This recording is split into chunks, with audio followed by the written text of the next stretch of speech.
Az gaitezen beraz, jardunaldiak jasotzen dauen egitura jorratzen.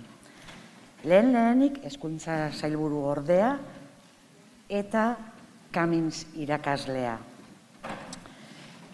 Ikasle eleaniztunen hezkuntza birpentsatuz. Aprobetxatuko dut tartetxo hau, zuek igoten sarien bitartean, esateko itzulpen sisteman lehenengo kanala euskara dela, bigarrena gaztelania eta hirugarrena inglesa.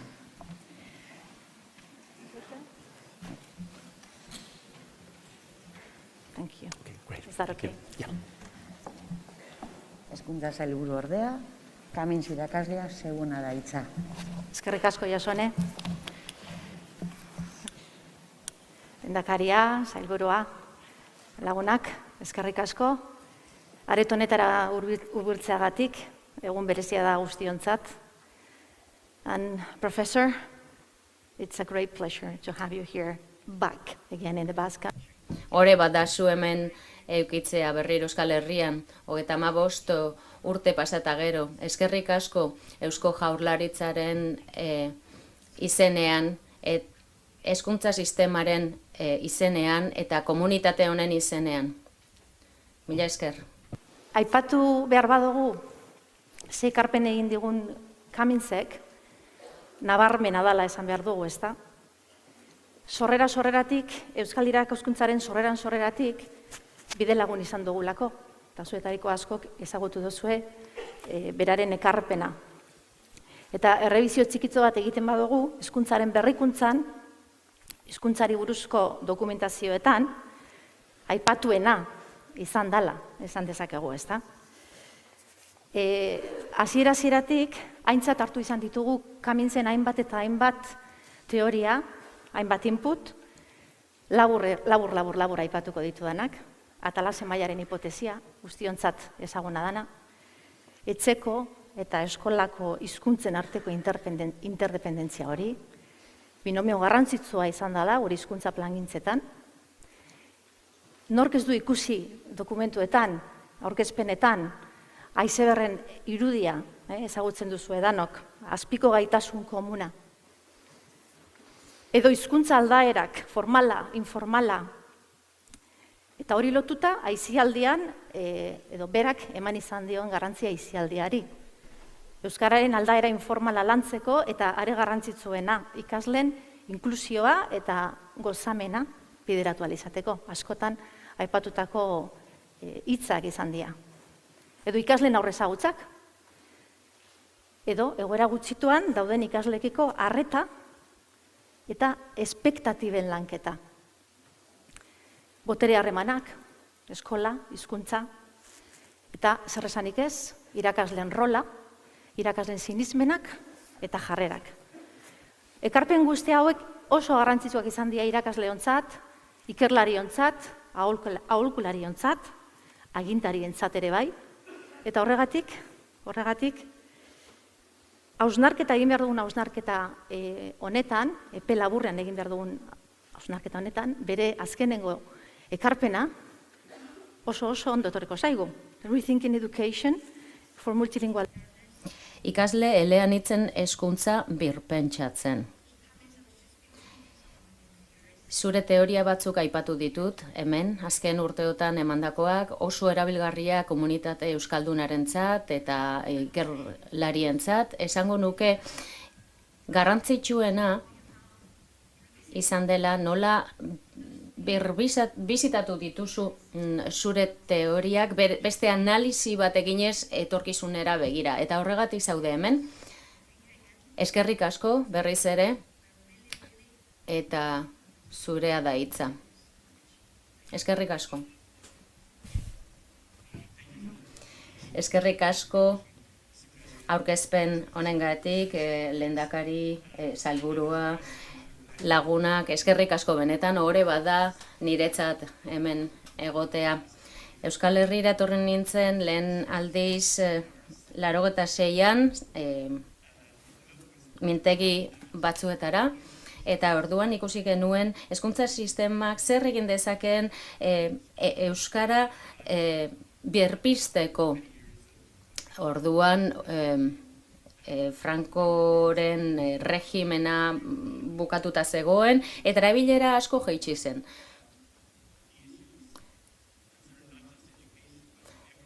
Hezkuntzari buruzko arazoak tratatu genituen, eta gizartearen arazoak baita ere, orduan. Mintegi batzuk izan genituen, honi buruz hitz egiteko eta ikusteko nazioartean zer esaten ari zen hezkuntzari buruz. Bi hizkuntza irakatsi daitezke horietako batek sufritzen duenean, eta hori adibidez Irlandan ikusten da, eta baita Kanadan ere.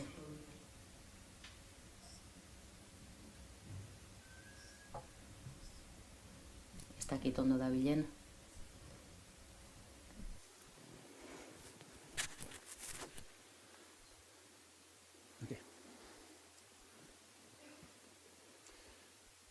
So as I mentioned, Esan dudan bezala, Irlandatik nator, unibertsitatera han joan nintzen, eta doktoretza egin nuen Kanadan. Hezkuntza eleaniztunari buruz ikertu nuen, eta bizi egin nuen gazte nintzela Irlandan, eta Irlandako ikastetxetara joan nintzenean. Nire gurasoek ikastola horretara, eskola horretara bidali zidaten, nire anaia antzegoelako, eskola elebiduna zen, eta bi hizkuntzak irakasten ziren, baina sistema zaharra jarraituz. Beraz, hau da nire jatorria, irlandarra erabiltzen genuen, eta baita inglesa ere. Eta gogoratzen dut irlandera erraz ikasi nuela, eta erabiltzen nuela autobusean lagunekin, eta bar. Torontoko lagun batek idatzi zuen testu bat esanez, biduna izan daitekela negar egin gabe, malkorik isuri gabe, eta nik uste dut horrek ondo islatzen duela esaten ari garen hau. Hau da, nire kasuan irlandera bakarrik eguneko ordu batzuetan erabiltzen genituen, baina bestalde ingelera askoz gehiago erabiltzen genuen orokorrean. Ez zegoen kontestu zehatza irlandera erabiltzeko, eta benetan ez zegoen konexio hori gure identitatearekin. Pasatu nituen urte batzuk irlandera ikasten. Azterketak hizkuntza horretan egiten. 10 urte pasatu nituen hizkuntza ikasten, eta eskarmentu hori nirekin geratu da betirako. Zergatik ikertu dut honi buruz urte hauetan. Benetan desberdina dela hizkuntza gaitasunak lortzea, edo benetan hizkuntza orokorrean erabiltzea. Ez da gauza bera. Kanadara joan nintzen 70ko hamarkadan. Han graduatu nintzen, Edmontonen, ipar partean, 40 gradu zero azpitik zeuden neguan, pentsazazue, nik uste dut hori aldatu dela, baina hotz handia pasatzen genuen neguan, eta niretzat hori eskarmentu ederra izan zen. Nire ikerketa ingelera eta frantseseran kokatu zen, eta ikusten genuen frantsesez egiten ziren egitasmoetan ere ingelera erabiltzen zela. Eta gradualki poliki sartzen zen inglesa. Denboraren erdia pasatzen zen ingelesez eta beste erdia frantsesez. Gero, ebaluaketa egin zen eta oso eraginkorra zela ondorioztatu genuen. Eta ez zegoen kosterik gaitasunari dagokionez. Hori izan zen gure kontestua, eta orduan hasi nintzen nik ikerketak egiten, gai honi buruz.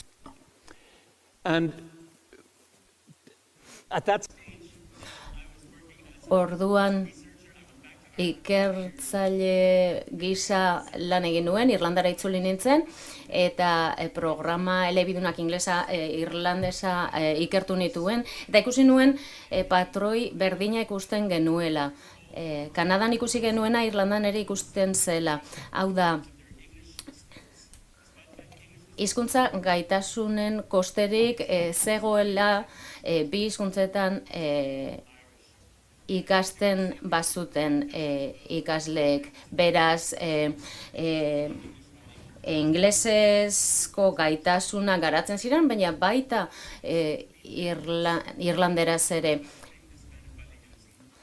Elebidunak ziren ikasleak flexibleagoak ziren, malgoagoak, beren ikasketa prozesuan, beraz, ondorio berdinak atera genituen Irlandan eta Toronton. Egitasmo elebidunak erabilgarriak ziren, esposizio maila altuagoa zen, ikasleek gaitasuna garatzen zituzten bi hizkuntzetan eta abantaila anitzak zeuden. Orduan, saiatu nintzen ulertzen zer gertatzen ari den hemen. Nola pasa genezake eguneko 80 hizkuntza txikian. Eta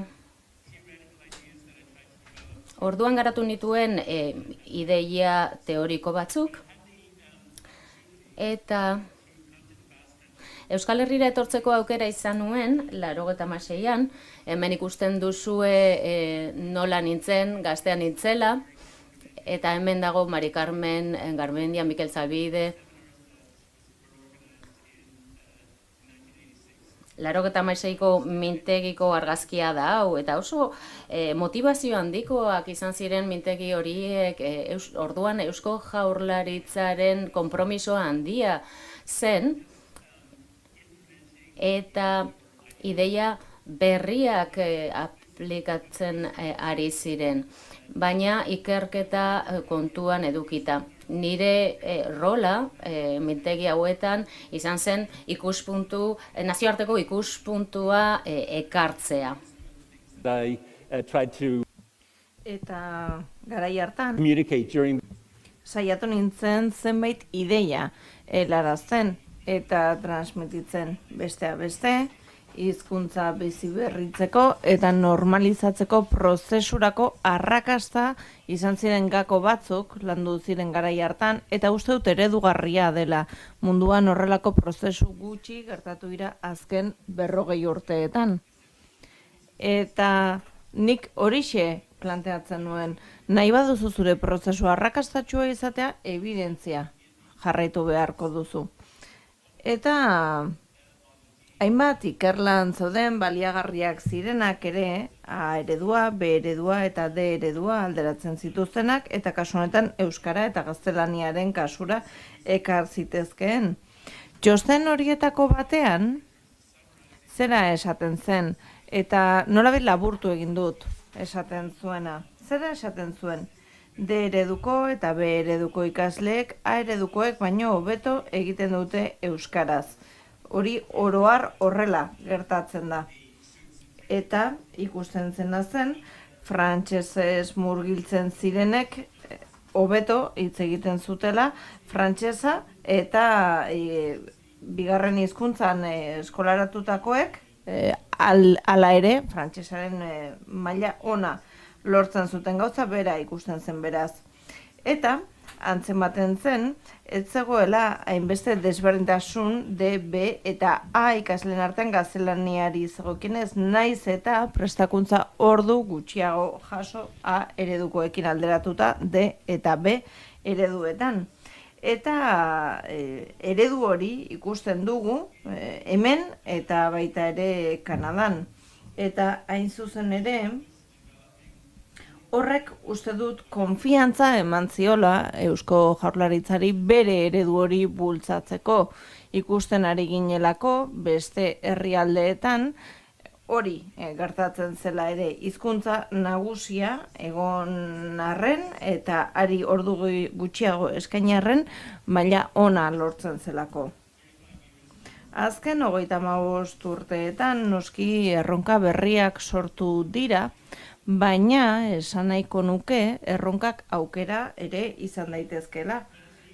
Eta hain zuzen ere, erronka horien artean, dagoeneko gure testu inguruan edo zuen testu inguruan hobeto esan da ez daudela soilik bi hizkuntza. Baizik eta badago ere ingelesa noski gaur egun hizkuntza nagusia, zientzian erabiltzen dena, ezagutzaren transmisioan erabiltzen dena. Beraz, dagoeneko hori ere sartu da testu inguruan, eta hori dagoeneko jorratu duzue hemen Euskal Herrian oso argi, erakutsi duzuen nola txertatu daiteken ingelesa, euskararekin eta gaztelaniarekin batera, emaitza nahiko onak lortzen esango nuke. Eta egin dira azterlanak honen inguruan, eta azterlan horien arabera ikusten dugu ez ditugula elebakar asko pertsonalean hiztun batean, baizik eta hizkuntzak elkarren artean lotuta daudela eta elkarri eragiten diotela. Beraz, horregatik hitz egiten dugu hizkuntzen arteko transferentziaz, aukera gehiago ematen dizkigulako. Gure burmuinak ere horrela funtzionatzen baitu eta ikuspegi horrekin hizkuntza gaitasunak hobetu ditzakegu. Badago ere beste erronka gehigarri bat, eta da gero eta etorkin gehiago dituzuela zuen ikastetxeetan ere. Eta hori ez da bakarrik hemen gertatzen Euskal Herrian edo Espainian, gertakari hori mundu osoan zehar ikusten da gero eta maizago. Biztanleriaren mugikortasuna gero eta handiagoa delako, eta horrek hainbat gauzaren isla da, batetik ez egonkortasun politikoarena, talde gutxituen mugikortasun handiagoarena, eten ekonomikoena, eta azken batean, honek errealitate berri bat jarri du mahai gainean, eta ezin dugu gehiengo generiko batentzat lan egin, ezin dugu horrela garatu kurrikuluma, kontuan izan behar dugu, hizkuntza aniztasuna, kultura aniztasuna, testu inguru eta erlijio aniztasuna ditugula gure ikasgeletan. Eta niri dagokidanez, nik lan egiten dudan testu inguruan, ikasleen ehuneko handi bat ez da jatorriz ingelesa hitz egiten duena. Eta honek ez du zertan ikamikarik sortu behar, ez bada muturreko talde batzuek lan nahi dutelako, iruditzen zait oroar adostasun bat dagoela eta ulertzen dela etorkinak onak direla ere ekonomiarentzat azken batean karpen bat egiten dutelako eta horregatik lagundu egin beharko genieke etorkin hauei eta errefuxiatu hauei ere bizitza hobe baten bila etorri baitira. Eta gero eta gehiago ikusten ari gara beraz gertakari hau hirietan mundu osoan, Kanadan, Vancouverren, ikasleen ehuneko 50-60 inguru dira ingelesez hitz egiten ez den herrialdetatik datozenak. Eta badaude, Kanadan urte asko daramatzatena, baina badaude ere iritsi berri direnak. Badakigu, beraz, badaudela ere hizkuntzaren ikaskuntzan eta garapenean eredu batzuk gertatzen ari direla, patroi batzuk betetzen ari direla. Eta Kanadan baditugu ingelesa edo frantsesa lurraldearen arabera hizkuntza nagusi gisa. Eta nola gerta daiteke haien hizkuntza garapena kontuan izan beharko dugu alde batetik badagoela beraien ama hizkuntza hori, beraien transmisio kultural hori, eta bultzatu beharko litzatekena, izango litzateke nolabaiteko nortasun elebidun bat errespetatuz haien jatorri hori. Eta horretarako zer nolako jarraibide edo eredu erabili ditzakegu. Irakasleek zer pedagogia erabili dezakete, garrantzitsua da aitortza bat egitea. Ikasle horiek ekartzen duten kapital bat delako, aberastasun bat delako haien jatorri hori, haien hizkuntza hori, ingelesa eta frantsesa ez dena. Beraz, hasi gaitezke aitortza hori egiten. Eta berriro ere Euskal Herrira etorrita, ikus dezakegu nola beste herrialde batzuetan, Irlandan kasu, ere bizi berritze prozesuak eraman dituzten aurrera, mehatxatuta dauden hizkuntzak berreskuratzeko. Eta ikusten duguna da, ikastetxeak baliagarriak direla, konfiantza sortzeko hizkuntza gutxitu horien erabilerari dagokionez. Hiztun konfiantzadunak sor ditzakegu, baina horrek ez du zertan esan nahi hizkuntza hori erabiliko dutenik. Hori da, erronka nola motibatu ikasleak, nola motibatu aurrak. Ikastetxeetatik kanpo ere, kasu honetan euskaraz hitz egin dezaten, haien bizitzako beste eremuetan. Eta hori da benetako erronka, eta geroago sartuko naiz horretan. Azken batean, honekin guztiarekin, esan nahi dudana da, gure helburua baldin bada hizkuntza gutxitu hori erabiltzea, horretarako beharrezkoa gure identitatearen parte bihurtzea. Eta nik esan dut nola ikasi nuen hasieran hizkuntza ikasgai huts bezala. Nik azterketak irlanderaz egin behar nituen, baldin eta nire helburu akademikoak bete nahi banituen. Baina gutatik esango nuke oso gutxik sentitu zutela haien elementu identitario gisa bete behar bat zen, eta ikastetxean betetzen genuen, baina gero kanpoan ez genuen sentitzen inolako atxikimendurik hizkuntza hori erabiltzeko. Beraz, nola lan egin dezakegu lotura hori egiteko aurraren izanaren eta hizkuntzaren artean, ikasten ari den hizkuntzaren artean. Eta nire aurkezpenean zehar saiatuko naiz ikuspegi batzuk ematen, nola eraldatu erronkak ikasteko aukeratan, nola lortu aukerak izatea. Azken 40 urteotan, honetan lan egin izan dut, eta bi alderdi ikusten ditut, ikerlari gisa lan egin dut, unibertsitateen irakasle gisa ere, eta esan daiteke ikerlari tradizionala nintzela. Datuak biltzen nituen, datu horiek interpretatzen saiatzen nintzen, eta ideia teoriko batzuk botatzen nituen, agian hizkuntzaren plangintzarako baliagarriak izango ziren kasurik onenean.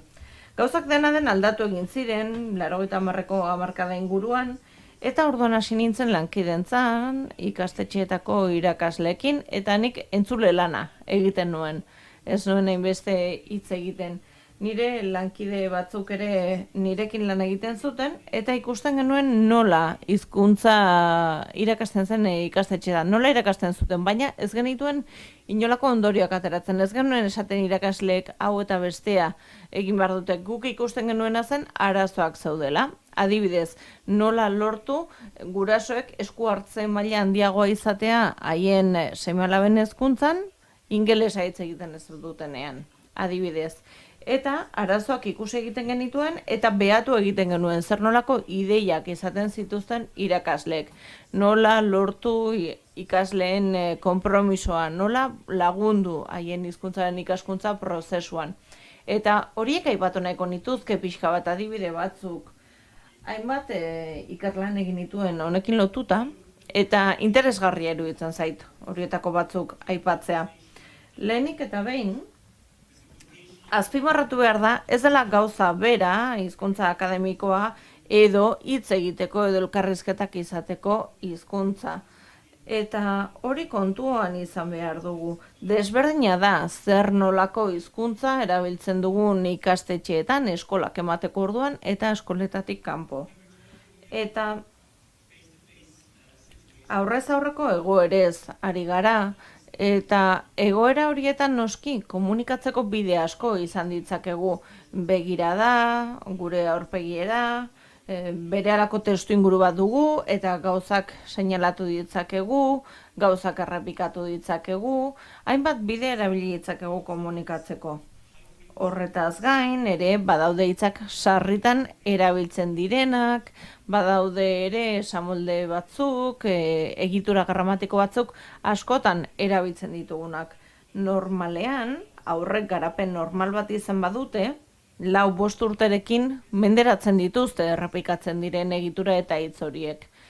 Eta badago ere horre hobekuntzarako aukera txiki bat edo gehiago garatu edo konplexuago bihurtu daitekeen zati bat. Hau da, iristen dira ikastetxeetara hori dagoeneko menderatuta dutela eta garatzen dutena da hizkuntza akademiko hori, irakurketa testuak, gai akademikoak eta horrelakoak lantzen dituzte. Horretan sakondu egiten dute ikasleek eta egiten dutena da era guztietako dokumentuekin, liburuekin lan egin. Eta hor agertzen dira, hainbeste erabiltzen ez ditugun hitzak, gure eguneroko elkarrizketetan agertzen ez diren hitzak eta esamoldeak. Eta esan daiteke auzi konplexuagoak ikasten dituztela, hizkuntzarekin lotutakoak ere. Eta ikerlanek erakusten digute, hizkuntza hori ikusten dugula bi lekutan, batetik inprimatutako liburuetan, eleberrietan, haurrentzako liburuetan, bildumatan eta ikasgeletan. Baita ere bilduma liburu horietan, txiki-txikitatik ikusten dituzten horietan. Hor ikusten ditugun hitzak oso bitxiak izaten dira batzuetan, egunerokotasunean erabiltzen ez direnak.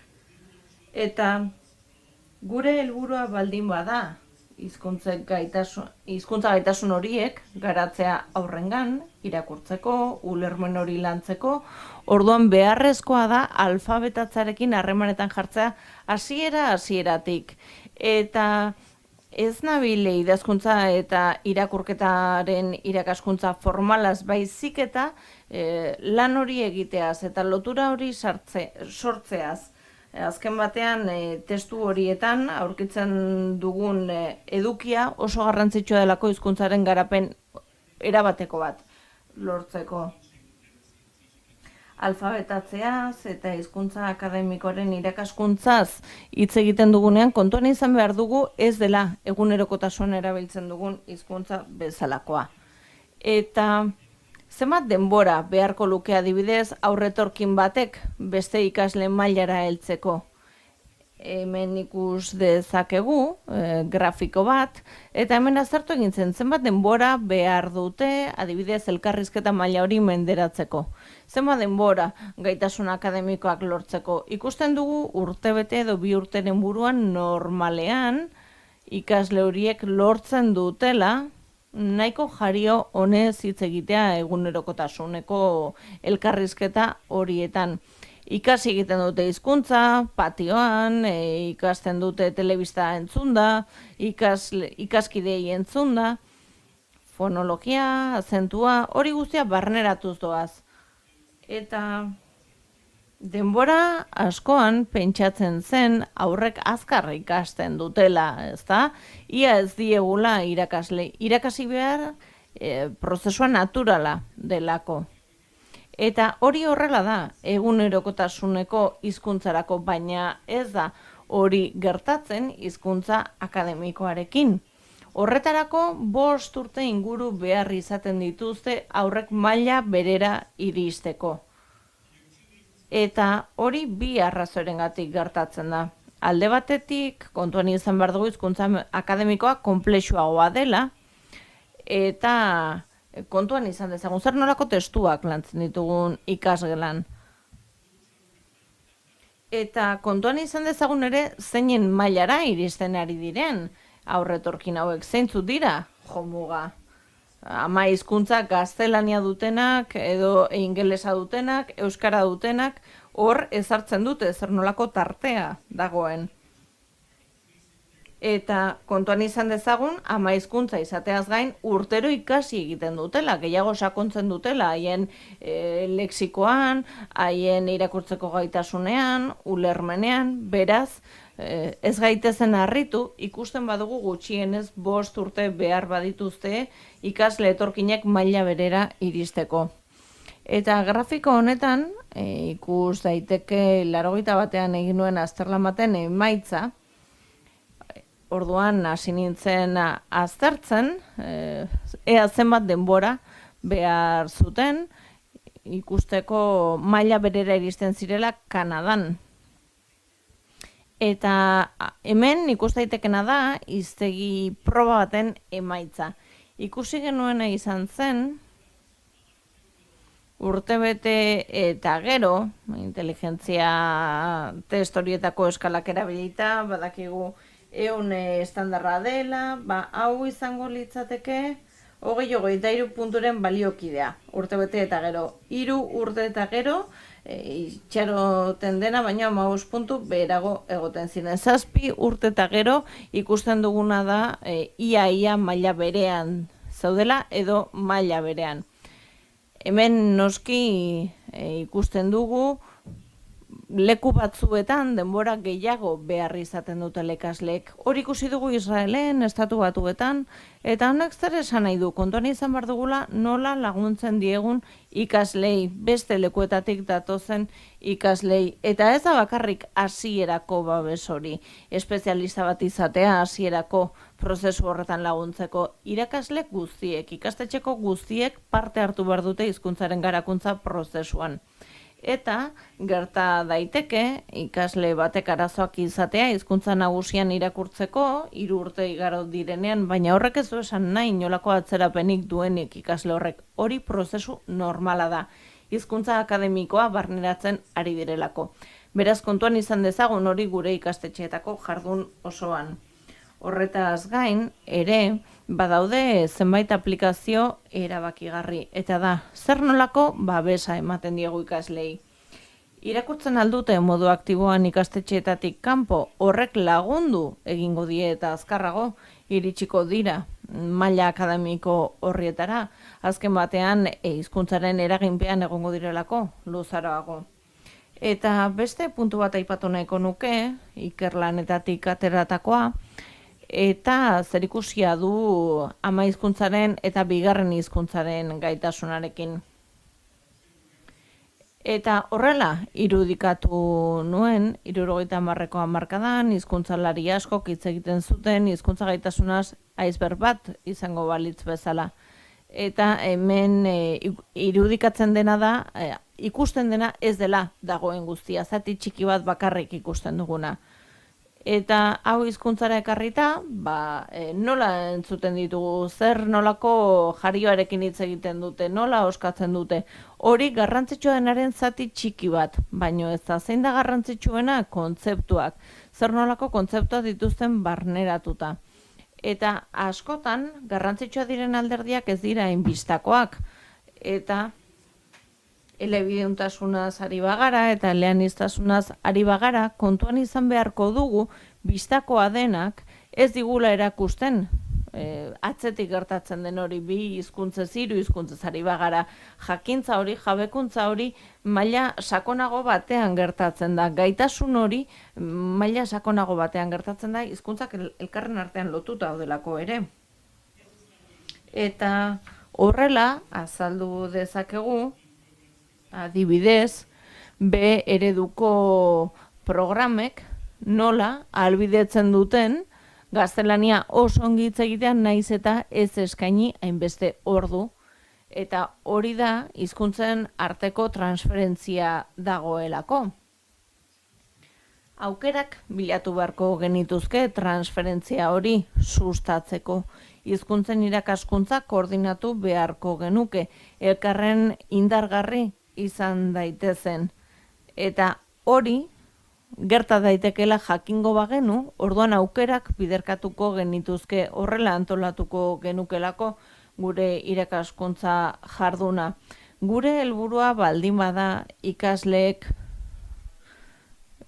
barneratzea, adibidez, zer den paragrafoka idaztea, nahi badugu ikaslek barneratzea zer desberdintasun gertatzen diren paragrafoka idazten denean edo ez, euskarako eskolan irakasten badiegu ez dugu hori gaztelaniakoan errepikatu behar, baina indartu ditzakegu kontzeptu batzuk. Eta horrela, hezkuntza eta jakintza bi iturritatik jasotzen arituko dira errepikatu beharrean.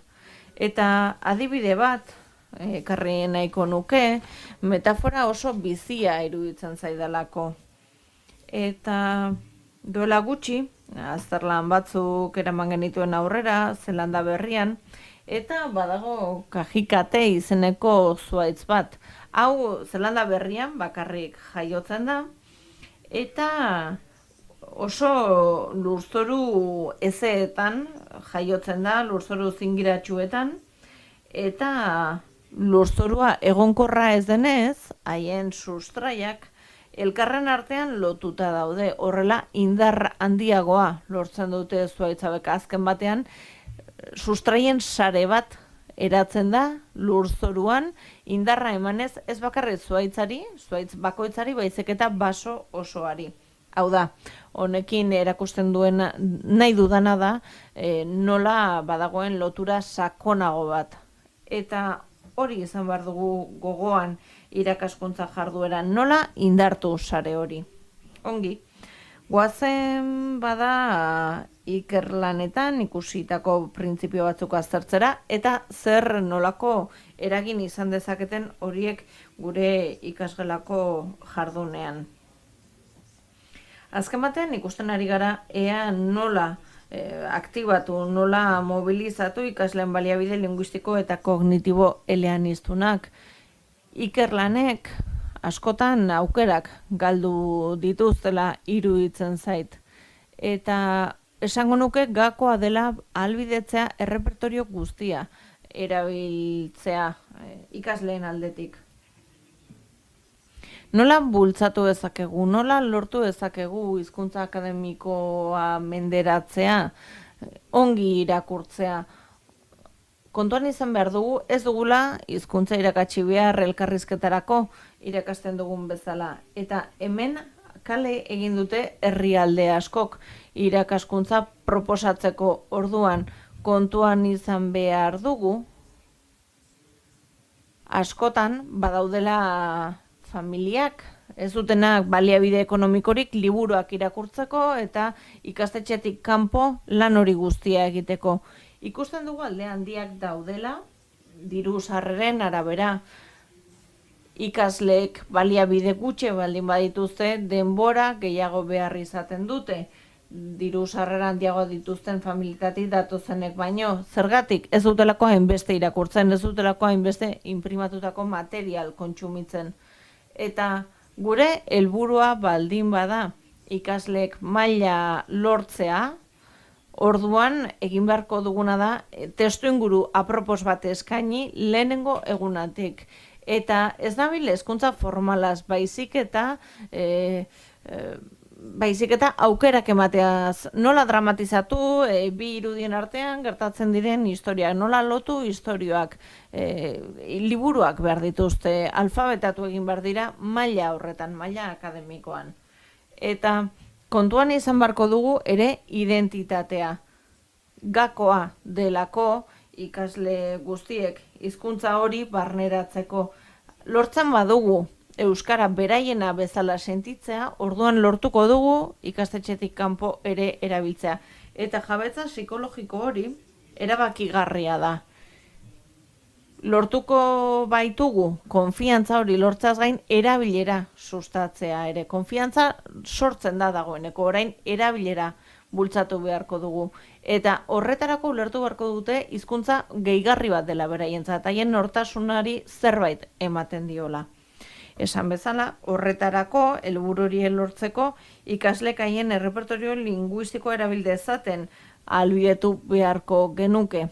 Bultzatu egin beharko genuke, ere, alfabetatze arekiko konpromisoa, modu aktiboan, aukera izan dezaten hasieratik material hori irakurtzeko, eta baita ere, aipatu nahiko nuke, herrialde askoetan gertatzen den zerbait Kanadan, Irlandan, adibidez, aurrera eraman izan dira programa elebidunak, eta askotan erabiltzen zen ikuspegia zen hizkuntzak ez direla nahastu behar.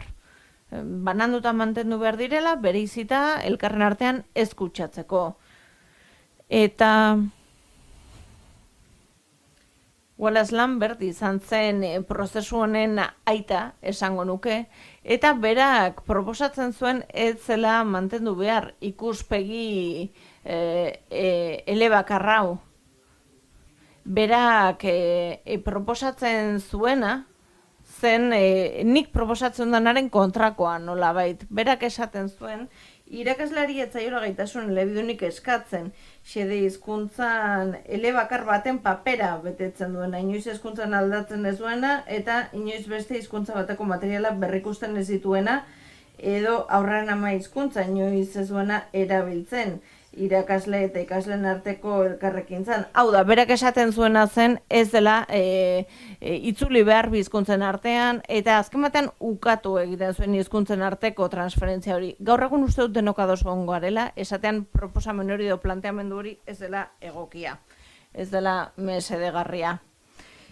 Alde batetik ez dago inolako evidentzia empirikorik bere ikuspegi hori baliozkotzeko, ikusten ari garelako, ez duela inolako kalterik sortzen hizkuntzen alternantziak, eta ikusten dugu ere askotan beharrezkoa dela itzulpena bera erabiltzea ikaskuntza gertatzeko, eta bi hizkuntzak bereiziz ikasten badira edo irakasten badira, aukera asko galdu egiten dira, ikaskuntzarako aukera asko galtzen dira. Helburua delako bi hizkuntzetan haztea gure ikasleak. Eta askotan gertatzen dena da, ikasleen gaitasun eleanitzak ez direla aintzat hartzen ikasgeletan, eta horrek arazoak ekartzen ditu. Eta badaukagu adibide bat, eta Kanadako adibide bat da, eta adibide honetan ikustezakegu nola irakasle batzuek lortu duten mantentzea gune bereziak hizkuntza bakoitzarentzat, baina nola horrekin batera loturako guneak ere sortu dituzten. Interesatzen zaigu hizkuntzak elkarri laguntzea. Eta Quebecen adibidez,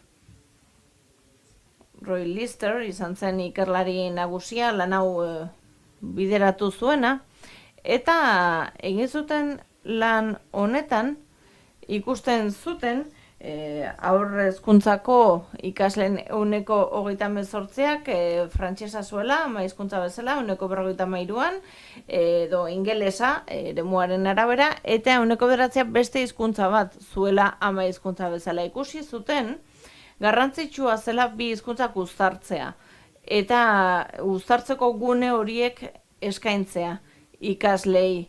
Horrek lagundu egiten zien, beraien hizkuntzak gaitasunak lantzen. Ezakit horrelakorik duzuen hemen euskararekin eta gaztelaniarekin, baina honi zuhaitz magikoa izena jarri zioten, etxeko zuhaitzeko etxe magikoa, eta honek lagundu egin zien, batetik liburu hauekin, liburu batzuk argitaratu zituztelako, laguntzen zien, adibidez ingelesez, irakurtzen lehenengo kapitulua, eta bigarrena frantsesez, hurrengo gunean frantseseko irakasleak, eta hirugarrena berriro beste hizkuntzan, eta horrela alternatu egiten zuten liburu sorta honen bitartez. Eta horrela ahalbidetzen zen hizkuntzen arteko trukeak egitea, eta konpromiso eta erakargarritasun handia mantentzea. Hau da adibide bat, eta hemen ikusten dugu nolako estrategiak erabil ditzakegun bi helburuak lortzeko. Hau da, espazio desberdinak eduki ditzakegu, baina aldi berean bi hizkuntza batera uztartuz. Beste adibide bat ikusiko dugu orain, ikusteko nola bi hizkuntzak erabiltzen diren eta sortzen diren eta garatzen diren ikasleen garunean. Hemen ikusten dugu Lisa Leoniren ikerlan bat, Lisak etengabe animatzen zituen, bere ikasleak sormenezko idazketa eta beste zeregin batzuk egitera, beren ama hizkuntzan eta oro har ama hizkuntza ingleserako urrats gisa erabiltzera.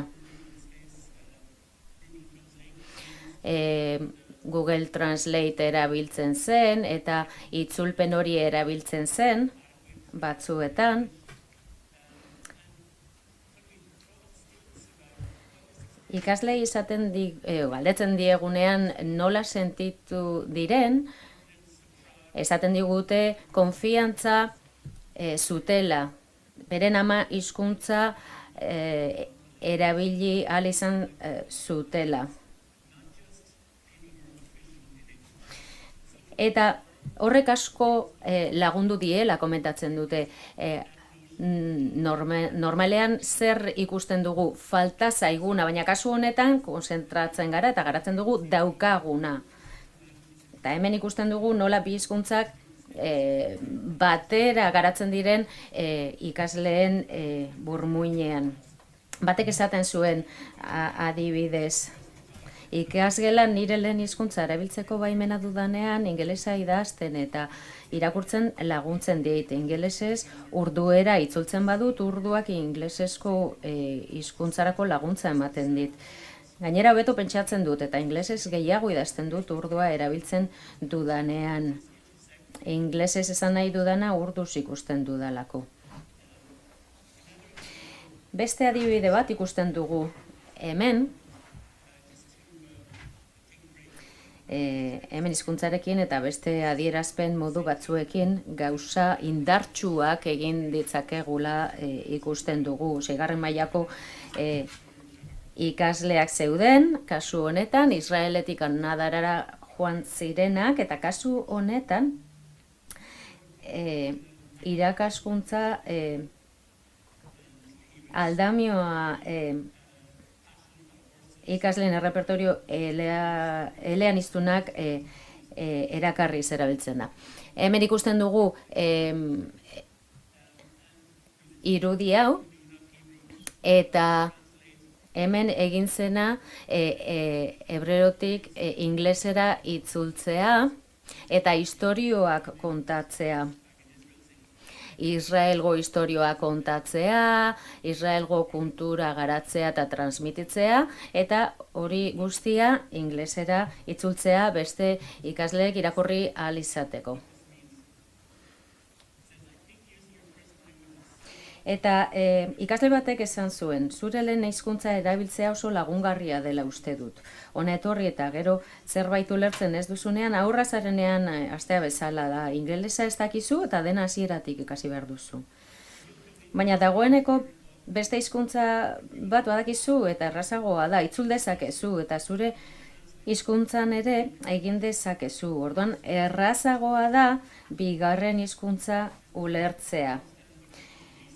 Lehenengo aldian ezin izan nuen ulertu, Lisak esaten zuena, hebreera hitza izan ezik, baina oso azkarra zela uste dut, gure hizkuntzan egiteko esan izan, ezin dugulako ezer egin gabe geratu eta itxaron ikasi arte. Eta hau aplika daiteke Europan eta Estatu Batuetan. Askotan ikasleak geratzen dira hor ezer egin gabe. Nik uste dute Euskal Herrian hainbat egitasmo egin direla, ikasleak mugiarazteko eta identitatea garatzeko. Hori lortzeko ikusi behar dugu eta onartu behar dugu ama hizkuntza oinarrizkoa dela bigarren hizkuntza bat hobeto eta azkarrago ikasi ahal izateko. Eta hori egia da euskara eta gaztelaniaren artean, ingelesarekin ere horrela da. Beraz, aurkitu behar ditugu beste era batzuk ikasleek ekartzen dituzten ezagutza horiek aprobetxatzeko eta baliatzeko. Orain atxeden alditxo bat egingo dugu eta gero beste adibide adibide batzuk emango ditugu. Kasu honetan, ikusten dugu, irakasleak dira edukia garatu behar dutenak eta eraldaketa martxan jarriko dutenak. Beraz, irakasleei lagundu behar diegu guztia egiten. Esan dudan bezala, atxeden alditxo bat egingo dugu orain, 5 minutu barru itzuliko gara eta jarraituko dugu. Eskerrik asko.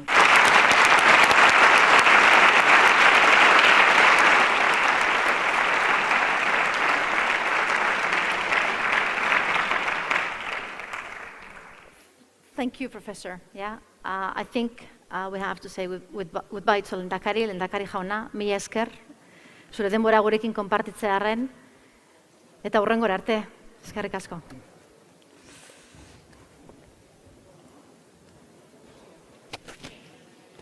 Professor. What's she saying? I don't know. What? Jarraituko.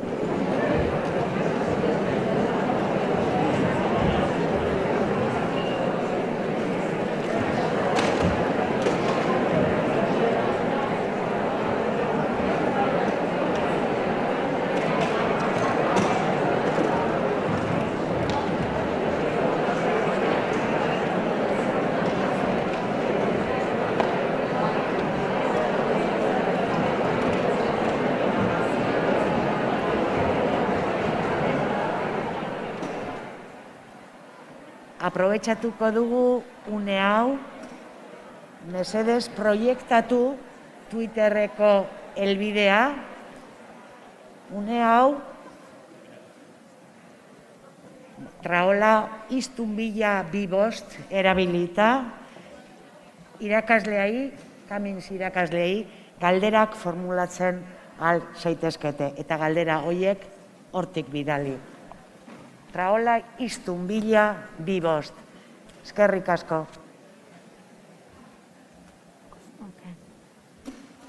Eskerrik asko, Jasone. Nik uste dut, Kaminsek dauzkala hainbat eta hainbat ideia interesgarri gurekin konpartitzeko, emango diogu hitza berriro, berak eskatu dit jarraitzea, badauzka hainbat eta hainbat estrategia gurekin konpartitzeko, eta gero pasatuko gara galderetara. Is that okay, Professor? You can continue with your presentation. Bai, jarraitu ezakezu zure aurkezpenarekin. Bai, aurkezpena berrartu dezakegu?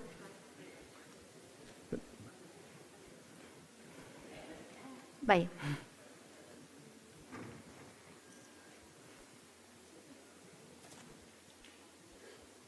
Eskerrik asko. Okay. Oso ondo, eskerrik asko.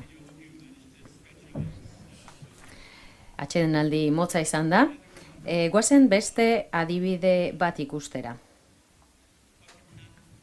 Zer gerta daiteke eta zein garrantzitsua den identitatea, hizkuntzak ikasten ditugunean. Hemen dugu beste adibide bat, irakasle berdinak egin zuen esperientzia bada.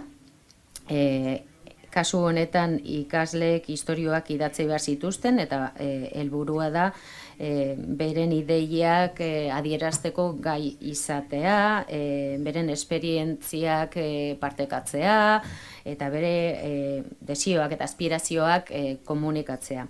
Hemen 14 urteko ikasleek parte hartu zuten, orokorrean inmigranten seme-alabak ziren, eta irakasleak eskatu zien beren ama hizkuntzan idaztea. Batera lan egiteko aukera eman bazeukaten, eta beren esperientzia kontatzeko aukera ere. Pakistanetik etorritako ikasle batek galdetu zion irakasleari ea bere immigrazio esperientziari buruzko istorioa idatzi zezakeen. Eta esan zion, Kanadan 3 urte eta erdi daramatzat eta ingelesez ondo komunikatzen naiz.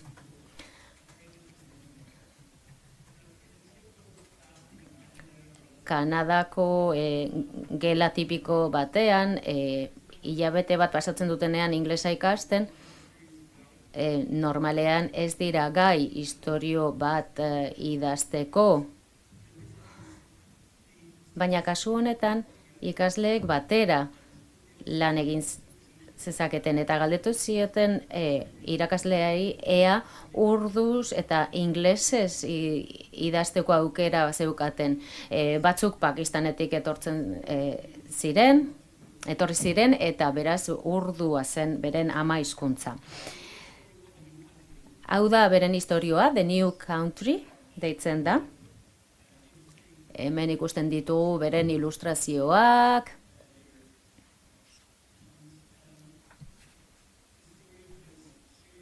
Eta istorioa gurasoekin partekatu zen, web orrialdean argitaratu zen, istorioa milaka pertsonek irakurri dute, segurazki, eta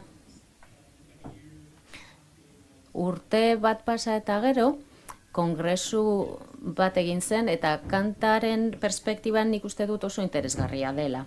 Horregatik ekarri dut hemen. Batzuk esaten zuten, ona etorri nintzenean, 4. mailean, irakasleek ez zekiten zertarako gai nintzen. Margopakete bat eta margotzeko liburu bat eman zidaten, eta horrekin margotzen hasteko esan zidaten. Ez nekien inglesez hitz egiten, baina gaizki sentitu, eta horregatik eman zidaten margopakete bat. Horregatik gaizki sentitu nintzen. Hori baino askoz gehiago egiteko gai naizelako, nire barne trebetasunak ditut munduari erakusteko eta nire trebetasun horiek ere garrantzitsuak direla sentitu nuen. Beraz, The New Country liburua idazten hasi ginenean, konturatu nintzen munduari erakutsi niola, ez? Beste zerbait egiteko gai naizela. Horrela lagundu zian, harro sentitu nintzen eure buruaz, benetan zerbait egiteko gai naizelako. Ez naiz margotzen duen pertsona bat bakarrik, beste zerbait ere naizela erakutsi diezazueket. Hau da gakoa, ezin ditugu ikasleak horrela klasifikatu, beste sistema bat behar dugu. Beste gauza batzuk imaginatu edo irudikatu behar ditugu. Ikasleek margotzeko baino askoz gehiago egiteko gai direlako. Eta hau prozesu garrantzitsua da. Istorioa urdueraz idatzi zuten hasiera batean, eta ingelesez nahi zuten idatzi, irakaslearekin hitz egin zuten, feedbacka jaso zuten, eta konturatu ziren, Kanadan 3-4 urte pasa zituzten ikasleek urdueraz hitz asko ahaztuta zeukatela, baina duela gutxi etorri zenak rol garrantzitsua jokatu zuen istorio hau idaztean, beraz. Ez zuten ikusi ingles gutxi zekien pertsona bat bezala, baizik eta ondo ezagutzen zuen pertsona bat bezala. Beste adibide bat ikusten dugu hemen. Hau da First Nations testu inguruan egindako ariketa bat, oso razismo tasa altua dagoen toki batean egin zen, eta hemen ikusten dugu First Nations horietako kide asko eskola berezietan sartzen zirela eta egoten zirela lehen, eta beste sistema bat behar zela konturatu ziren. Orduan ikastetxe berriak sortu ziren, eta First Nations hoien kultura sustatu egin zen. Hemen daukagu institutu bat, eta bertan egin zen gauza bat hauxe izan zen. Artista indigenoak gonbidatu zituzten irakasleekin lan egiteko, eta beren kulturaren elementuak islatzeko eskatu zitzaien, beren margo lanen bitartez, eta hemen ikusten dugu nolako esperientzia eraldatzailea izan daitekeen, hau ikasleentzat. Hemen dugu ikasle bat, ezkerretan dagoen hau, eta berak esaten digu, esperientzia honek poesiaren oparia eman zidan. Proiektu honetan poesiarako zaletasuna pizten hasi zitzaidan. Ez nekien pasio hori nuenik. Proiektu honen ondoren, hainbat poesia idatzi eta partekatu ditut. Proiektu honetan parte hartzeak ahots kolektibo bat esaten zidena entzutea bezalakoa izan zen. Harro gaude zutaz arduratzen gara eta etorkizuna baduzu. Emakume ojibe bat naizenari buruz nire pentsamenduak adierazteko gai izatea komunitate handiago baten parte nintzela. Eta horrekin konektaturik nengoela sentiarazi ninduen. Horregatik ekartzen dut ariketa eta eredu hau, esperientzia hau eraldatzailea izan daitekelako ikasleentzat. Sandrak ere esaten du identitatea ezinbestekoa dela. Nortasuna kendu eta zer duzu esaten du berak. Nor den ez dakien ikasle bat baduzu, uste duzu axola zaiola ikasgelan gertatzen dena? Ikasle hauek esaten dutena zera da. Nahi badugu ikasleek parte hartzea beren prozesuan, beren identitateekin konektatu behar dugu. Eta aprobetxatu behar ditugu jadanik hitz egiten dituzten hizkuntza horiek. Beste adibide bat hemen. Printzipio hauek islatzen dituena. Hemen irakaslearen izena Tobin Thigmanis, bere ikasle erdiek zetozen edo ez zeukaten inglesa ama hizkuntza gisa, eta 5. mailean berak matematika irakasten zuen, baina testu liburua jarraitu ordez, zer egin zuen? Ikaslei esan zien, ikerlari bihurtu behar zirela. Eta pentsatu behar zutela, zein den ikastetxean erabiltzen diren, zeintzuk diren ikastetxean erabiltzen diren hizkuntzak. Horri buruz ikertu behar zuten, eta 3 galderak eratu zituzten, taldeetan banatu ziren, eta eskolan egin zuten galdetegi bat. Eta datuak bildu, eta PowerPoint bat egin behar zuten, eta horri esker, datuak kudeatzeko sistema desberdinak ezagutu zituzten, grafikoak, barrekin osatutako grafikoak egin zituzten, eta barrekoak, eta hemen ikusten ditugu beren emaitzak, eta ikusten ditugu ikastetxean hitz egiten diren hizkuntzak. Hau da, kasu honetan, patiora atera behar zuten, galdetegia egiteko, beren lanean murgildu ziren, batzuk 11 urte zeuzkaten, eta bapatean beraientzat matematikak oso boteretsuak, oso indartsu bihurtu ziren.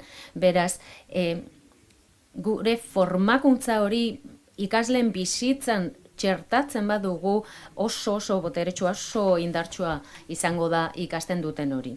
Hemen ikusten dugu ikerketa garrantzitsu bat, alfabetizazio konpromisua alfabetatze lorpenaren funtsezko faktorea dela esaten duena.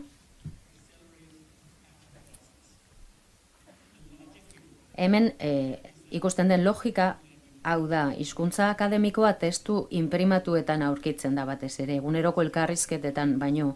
Beraz, ikasleen hiztegieran ezagutza zabaltzeko eta irakurtzeko, ulermen trebetasun sendoak garatzeko aukerak asko hobetuko dira, inprimatutako testuetarako sarbide oparoa dutenen, eta testu horiekin aktiboki parte hartzen dutenean. Hemen lau hizkuntzaz gago, euskera, gaztelania, ingelera eta ama hizkuntza, etorkinen ama hizkuntza. Hemen badago beraz hizkuntzen arteko transferentzia handia, ikasleek hiztegia ikasten duten nola testu bat osatu eta eratu.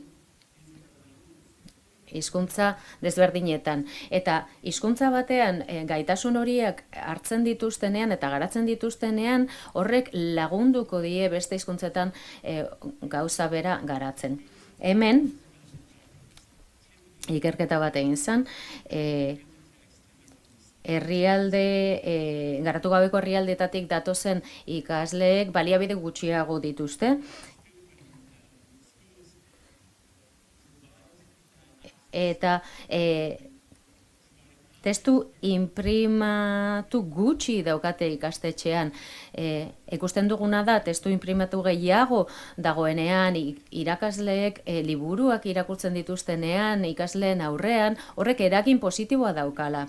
Eta gero eta gehiago irakurtzen dutenean, ikasleek beren gaitasunak gero eta gehiago eta azkarrago garatzen dira. Ikusten dugu Kanadan adibidez, frantsesa ez dela garatzen behar den bezala, eta horregatik da, ez dutelako ikuspuntu hau.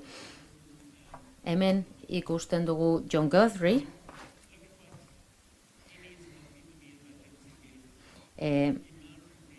eta berak alfabetazioaren inguruan ikertu du, eta esaten du alfabetizazioak desabantaila sozialaren ondorio negatiboak nabarmen atzera ditzakela.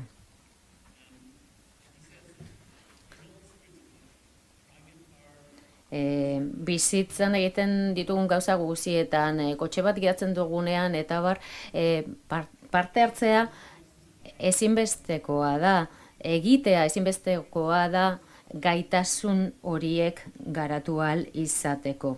Horrek zer esan nahi du? Ikasleek irakurtzen dutenean, idazten dutenean, orduan beren gaitasunak hobeto garatuko dira.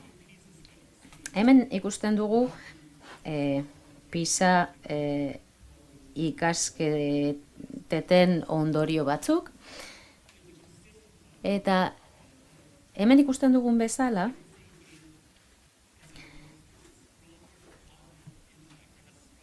eta 27 herrialdetako 15 urteko gazteen irakurzaletasunari buruzko datuek erakusten dutenez, ikaslearen irakurketa konpromisuaren maila alfabetatze errendimenduan iragarle hobea da, bere jatorri sozioekonomikoa baino. Eta ikaslearen irakurketarako interesa lantzeak etxeko arazoak gainditzen lagun dezakeela adierazten du. Desabantaila sozialaren eragin negatiboaren eta irakurketa konpromisoaren eragin positiboaren artean eren bateko konpensazioa dago. Honek zer esan nahi du? Beste era batera esan da, ikastetxeek gizarte desabantailaren eragin negatiboaren eren bat ezabatu dezakete. Eskolaren hasierako faseetatik alfabetatze konpromisoa gogor sustatuz.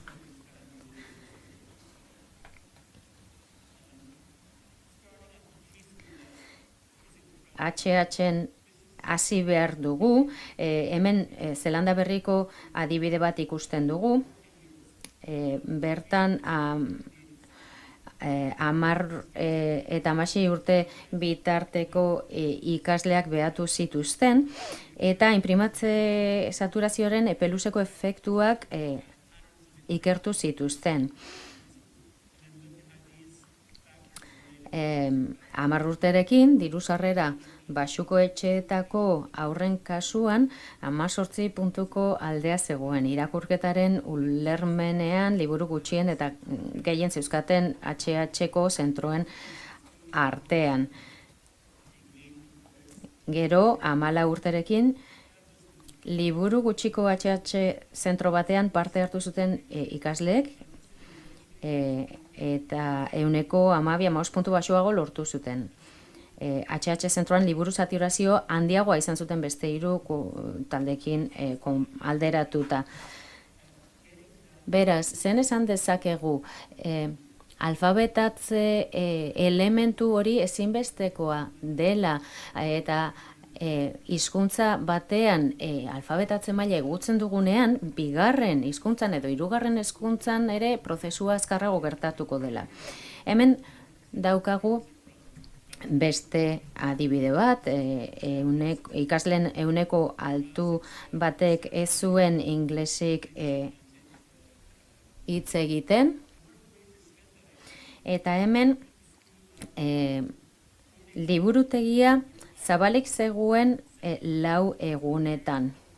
Horrela, gurasuak beren umeen bila joaten zirenean liburutegira joan zezaketen, eta bertan egon zezaketen beren umei liburuak irakurtzen edo liburuak mailegatzen etxera eramateko eta bertan irakurtzeko.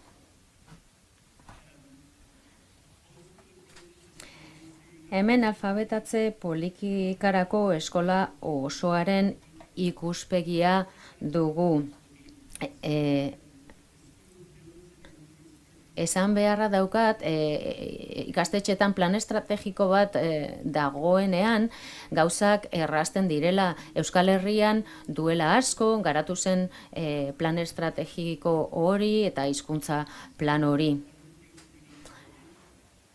Eta bertan, pentsatu behar dugu nola lortu dezakegun alfabetatze maila igotzea hizkuntza desberdinetan. Eskoletan oinarritutako politika garatzean liburuen eskuragarritasuna eta alfabetatzearen konpromisoa hartzen dutenean hezitzaileek gaia desberdinak eztabaida ditzakete. Matematika irakasten dugunean ez dugu bakarrik zenbakien buruzko eragitak irakasten, baizik eta hizkuntza bat irakasten dugu. Eta irakasleek beren planak egiten dituztenean, ezin dute bakarrik pentsatu hauek dira nire eduki helburuak. Hizkuntza helburuak ere txertatu behar dituzte. Eta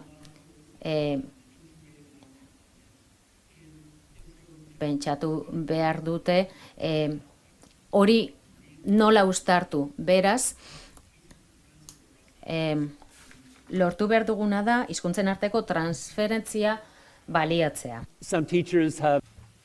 Adibidez, irakasle batzuek hau egin dute, eta lan honetan, adibidez, eduki dituzte ikasle batzuk ama hizkuntza bezala ingelesa zutenak eta beste batzuk ingelesez ikasten ari zirenak.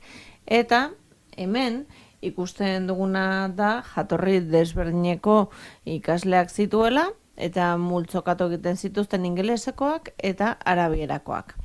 Eta hitz egiten zuten gurasoekin, adibidez, zer desberdintasun zauden ingelesan eta arabieraren artean, eta egiten zuten azten pixka bat hizkuntzari buruz zuten ezagutza ekarri eskolara. Adibidez, ingelesa idazten da ezkerretik eskuinera, arabiera eskuinetik ezkerrera. Eta azken batean ez ditugu behar ere berariazko tresna batzuk, hemen adibidez esaten zuten guk arabieraz errespetu formulak erabiltzen ditugu, adinekoekin, agureekin hitz egiteko, errespetatzen ditugun pertsonekin hitz egiteko, ez baditugu formulazio horiek erabiltzen, orduan errespetu falta handiak direlako. Eta hori bera kontatzen zuten nola gertatzen zen, ingelesarekin, ez da? Horrelako ariketak egingarriak dira, eta pixka bat amaitzen joateko. Gure ikastetxeetako planei erreparatzen diegunean, gure buruari galdetu beharko diegu ikaslearen zein irudi ari garen zirriborratzen gure irakaskuntzan. Zer nolako elkarreragin gertatzen dira gure ikastetxeetan. Eta elkarreragin horietan nola ikusten dugu ikaslea. Zer du, zergin pasibo bat eta irakasleak egiten dugu lan guztia, transmisio hutsa gertatzen da, kurrikulumaren transmisio hutsa. Agian, ez diegu ikaslei helarazten gai direla, jarduera hori aurrera eramateko, eta horregatik gure buruari galde diezaiokegu gure egiturak zer nolako irudi du ikaslearen inguruan. Elebidun, eleaniztun izateko gaitasuna du, Euskal Herrian noski elebiduntasunean jarri izan da arreta handia, Euskara eta Gaztelania sustatuz, baina zer gertatzen da, beste hizkuntzak dituzten ikasle horiekin txertatzen dugu ikuspegi eleanitz hori? Bestalde, ere nola ulertzen dugu ikaslea? Bere kasa, ezagutza eta jakintza sortzeko gai den izaki gisa, edo zer da ikastetxea, soilik jakintza barneratzeko leku bat, lau paretaz osatutakoa?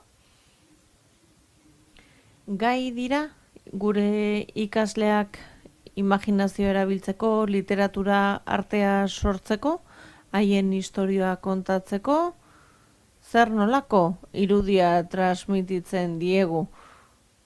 Benetan helarazten diegu gai direla, sormenez idazteko eta besteek idazten duten irakurtzeko nahia izango dutela. Hori helarazten diegu eta jatorri etorkineko ikaslei zer mezu helarazten diegu. Zer nolako proiektutan lan egiten dute, zer nolako jakintza sortzen dute gure ikasleek, adibidez klima aldaketa jorratzen dugu zein inplikaziorekin. Eta euskara erabiltzen dugu ere sozialki garrantzitsuak diren gaia jorratzeko klima aldaketa adibidez, nolako konexioak sortzen ditugu hizkuntzen artean, zer nolako transferentzia gertatzen da, gaztelania, ingelesa, euskara irakasten ari garenean. Kontuan hartzen ditugu hizkuntza guztiak, ikasleak iruditzen zaigu gai direla irtenbideak aurkitzeko, gai eta arazo sozialetarako, guraso gisa gustatuko litzaidake, nire seme edo alaba horretan aritzea, ezta? Uste dut gehienak ados gaudela horrelako ikastetxeetan egotea nahi dugu aktiboak izatea, ikasle aktiboak izatea, transferentzia bat gertatzea, jakintzan, hizkuntzen artean, eta intelektualki gai bezala ikusiak izatea. Beraz, pentsa dezagun zer nolako bizipen ditugu gure ikasleentzat. Irakasle gisa pentsatu beharko dugu nola egin hori posible. Hemen amaituko dut eta orain galderetarako tartea zabalduko dugu. Eskerrik asko.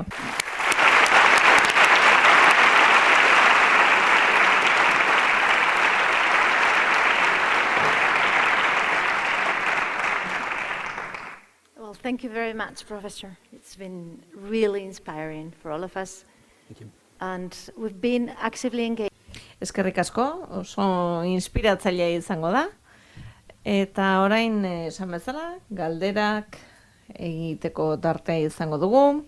Hemen ditugu gure parte hartzailea, Twitterra ere daukagu, pantaila uste du prest dagoela.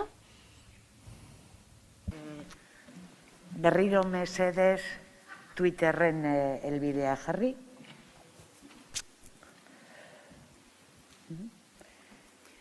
We can have questions from here as well. I think that we have some. Hemen ere inork galderari baldin badu, uste dut mikrofonak daudela, aretoan, bai, beraz inor galderarik egin nahi badu, mikrofona erabilita galderak egin daitezke. Espero dut inor animatuko dela.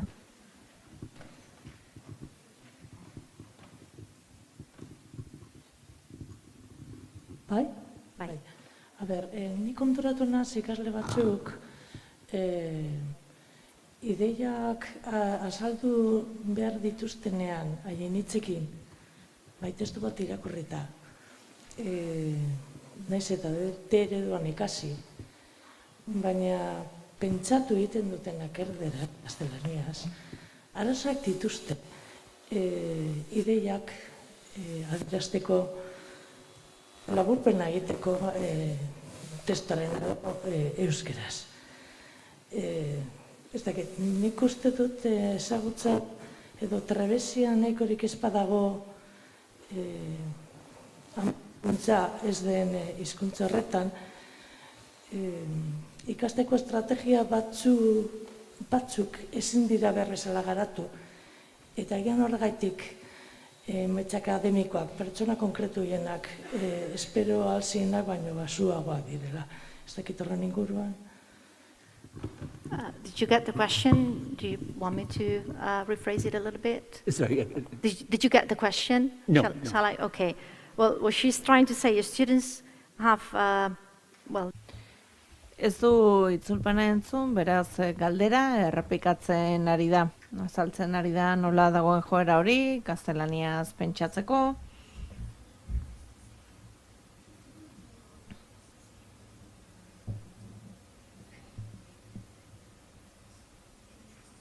Galdera errepikatzen ari da, ingelesez.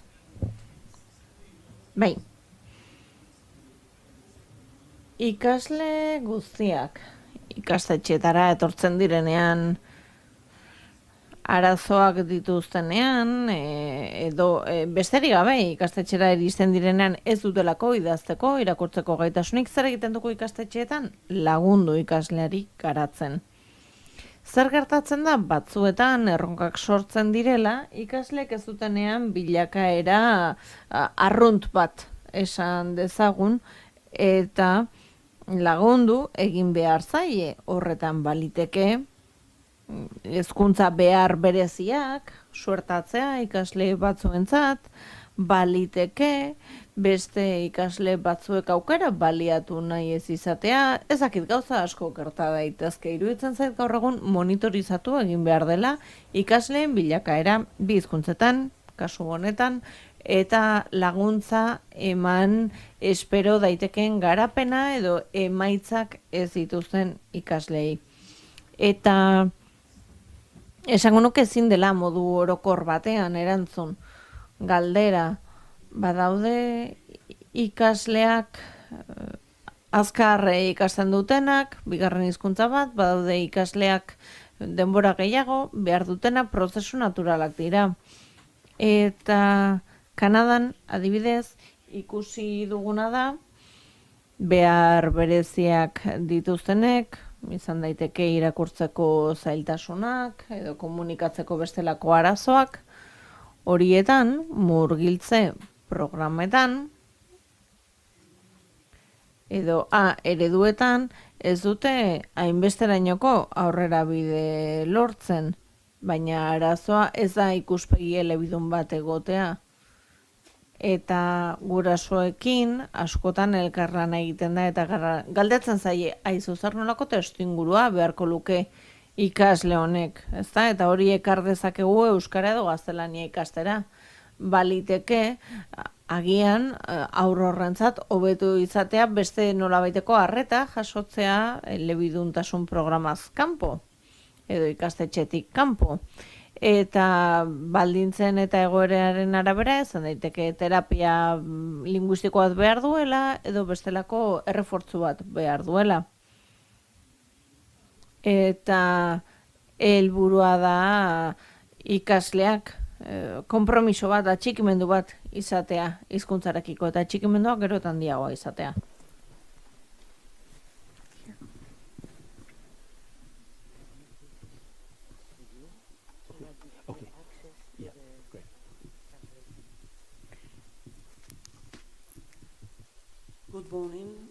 guztioi. I want to thank Professor Cummins from a very inspirational... Eskerrik asko, Cummins irakasleari oso inspiratzailea iruditu zait bere hitzaldia. Eta ikusten dut nola badagoen mugimendu oso bat. Mugimendu oso bat eleaniztasunaren idea tradizional horietatik inklusiboak diren esparruetara. Esango nuke eleaniztasun inklusiboago baterantz mugitzen ari garela.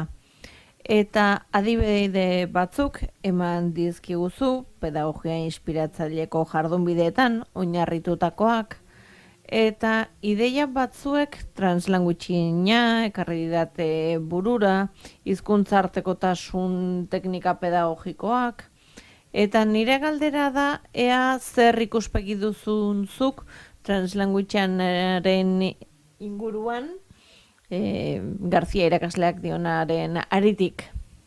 Bai, eskerrik asko galderarengatik. Galdera hori oso modu aktiboan ari dira aztertzen ikerlariak. Translanguagearen kontuak ikamika ugari sortu du eta hainbat gauzei erreferentzia egiteko erabilia izan da. Interakzio sozialerako, hizkuntza truke horiei buruz hitz egiteko, azpimarratu nahi dugunaren arabera kode aldaketa egiten dela adierazteko, hainbat egoerari buruz hitz egiteko.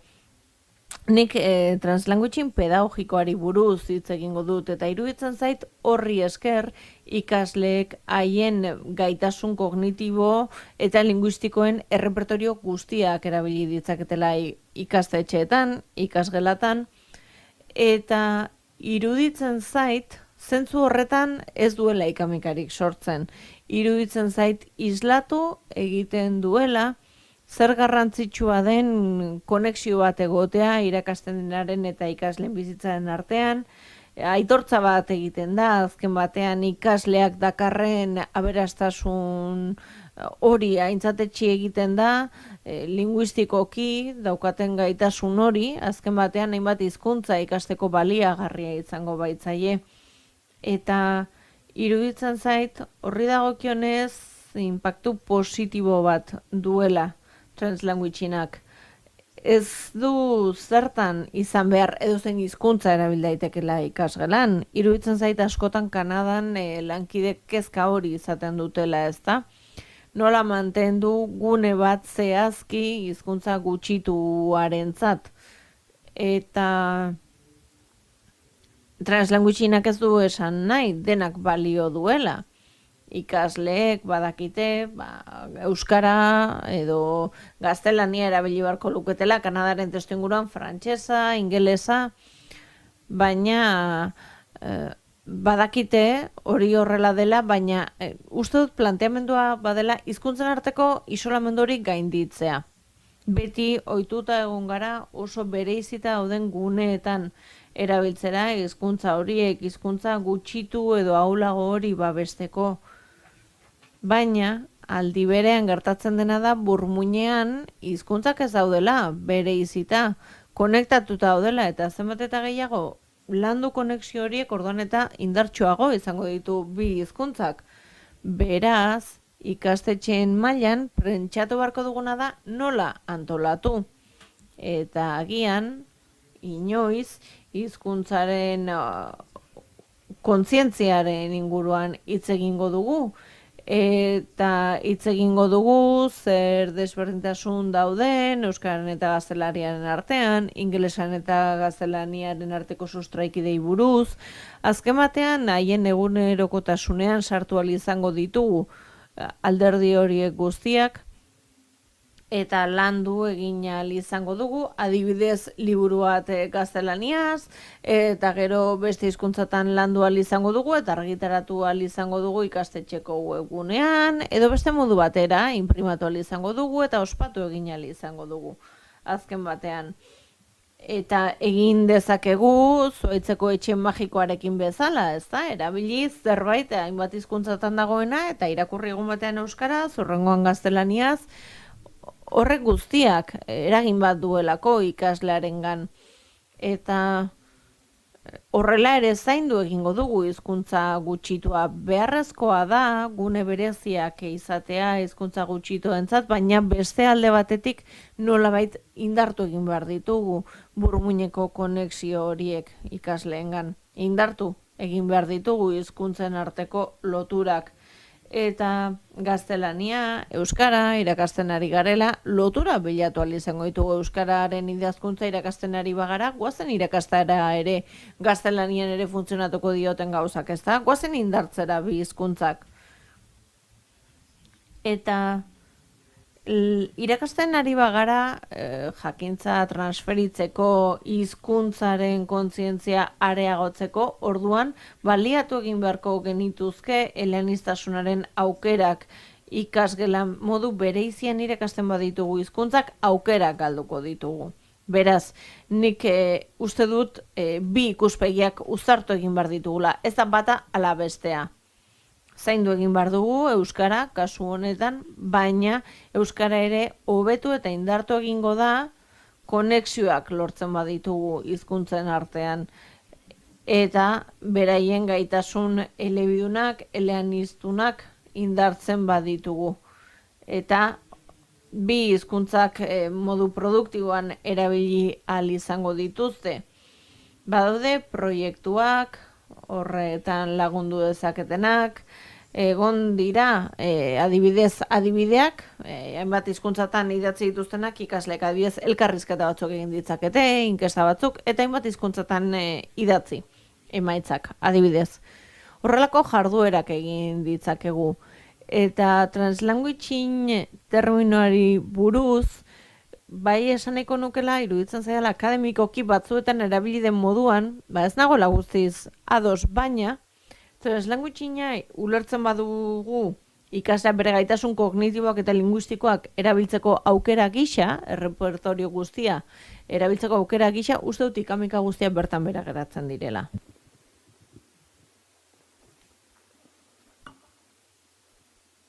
Well, you have a lot of people looking at you, Professor.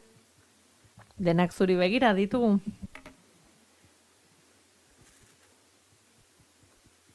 Well, I have a couple of questions for you. Okay. Ni badut galdera pare bat. Tira, pare batez asko eta denbora gutxi. Aipatu duzu plangintza eta oso inspiratzailea iruditu zait niri ere identitatea aipatu duzu hizkuntzaren alderdi emozionala, baina goazan orain hizkuntza politika hitz egitera. Zer esan dezakezu irakasleen trebakuntzaz? Zerbait esan dezakezu? Horri buruz zertan ari zarete Kanadan, ezakit ideia berriri baute duzuen? Bai, ikusten badugu zer nolako trebakuntza eredu dauden Kanadan irakasleentzat, ikuspegia izan da hizkuntzak bereizita mantentzea programatan. Eta horren atzean, Lambertek duela urte batzuk, adierazpen batzuk egiten zituen, eta esaten zuen zenbait ideia egintzat ematen zirela. Iruditzen zait gaur egun, denok edo ja denok ados gaudela, bereizketa horren izaera arazotsuaren inguruan.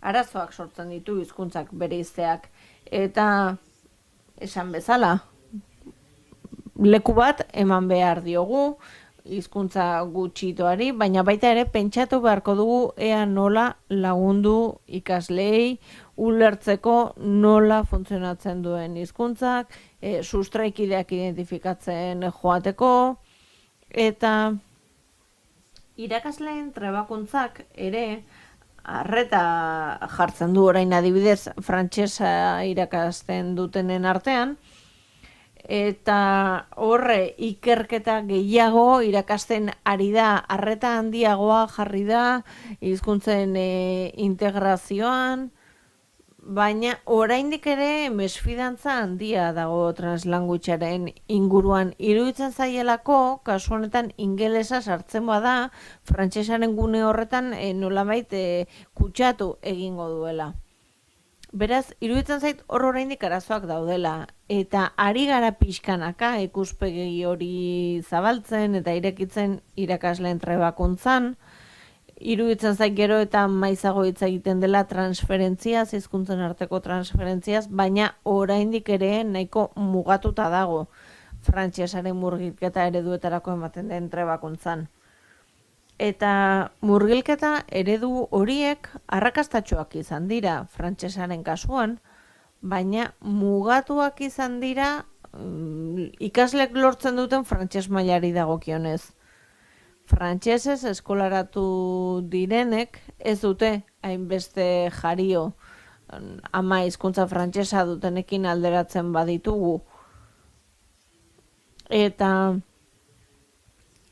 oraindik ere eskolaratze prozesu amaitzean gabezia batzuk izaten dituzte.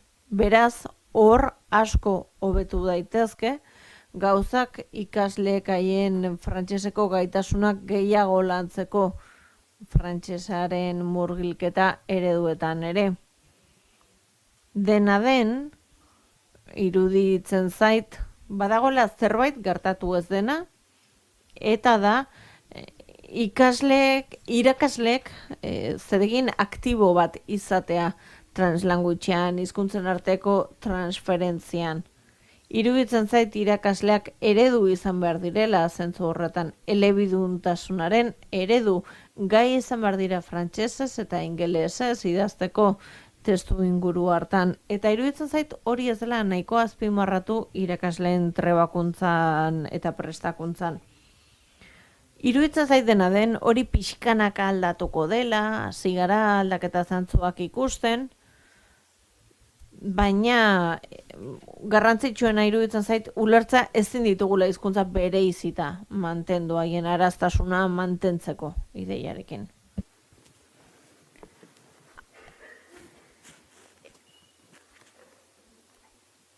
We have a question around here. Yeah. Bai, egunon.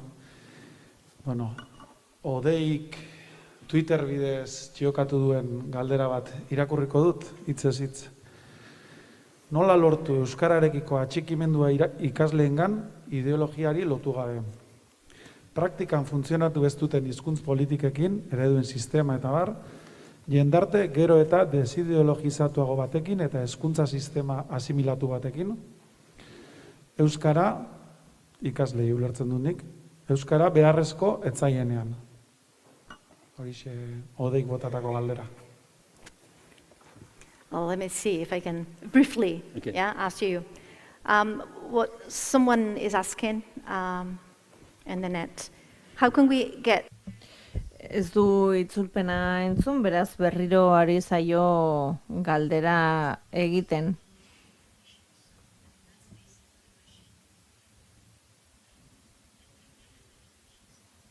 Aipatu du arazo ideologikoak egon daitezkela tarteko. Edo zer, ez dakit zer... Hori da. Without...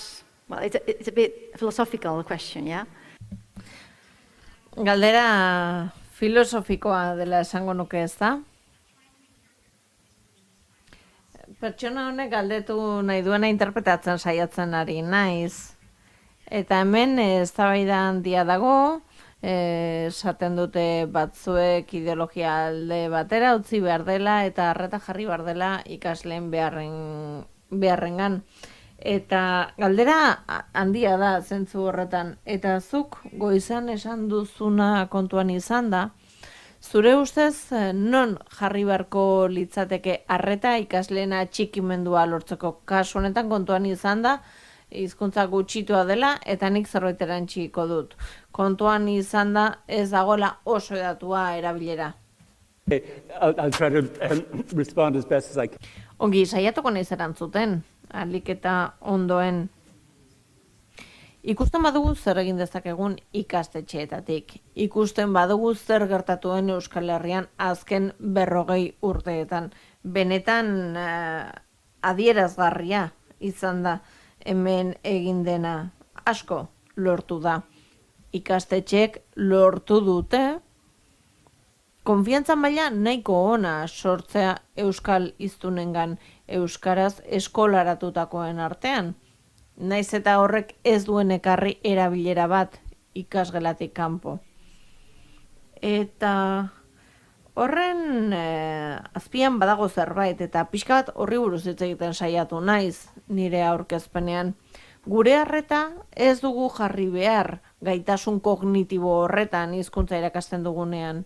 Gure arreta ere jarri beharko da ikaslearengan hiztunaren erabile boteretsu diren heinean, eta erabilera boteretsu hori egin daiteke euskaraz ere. Eta zer da boteretsua?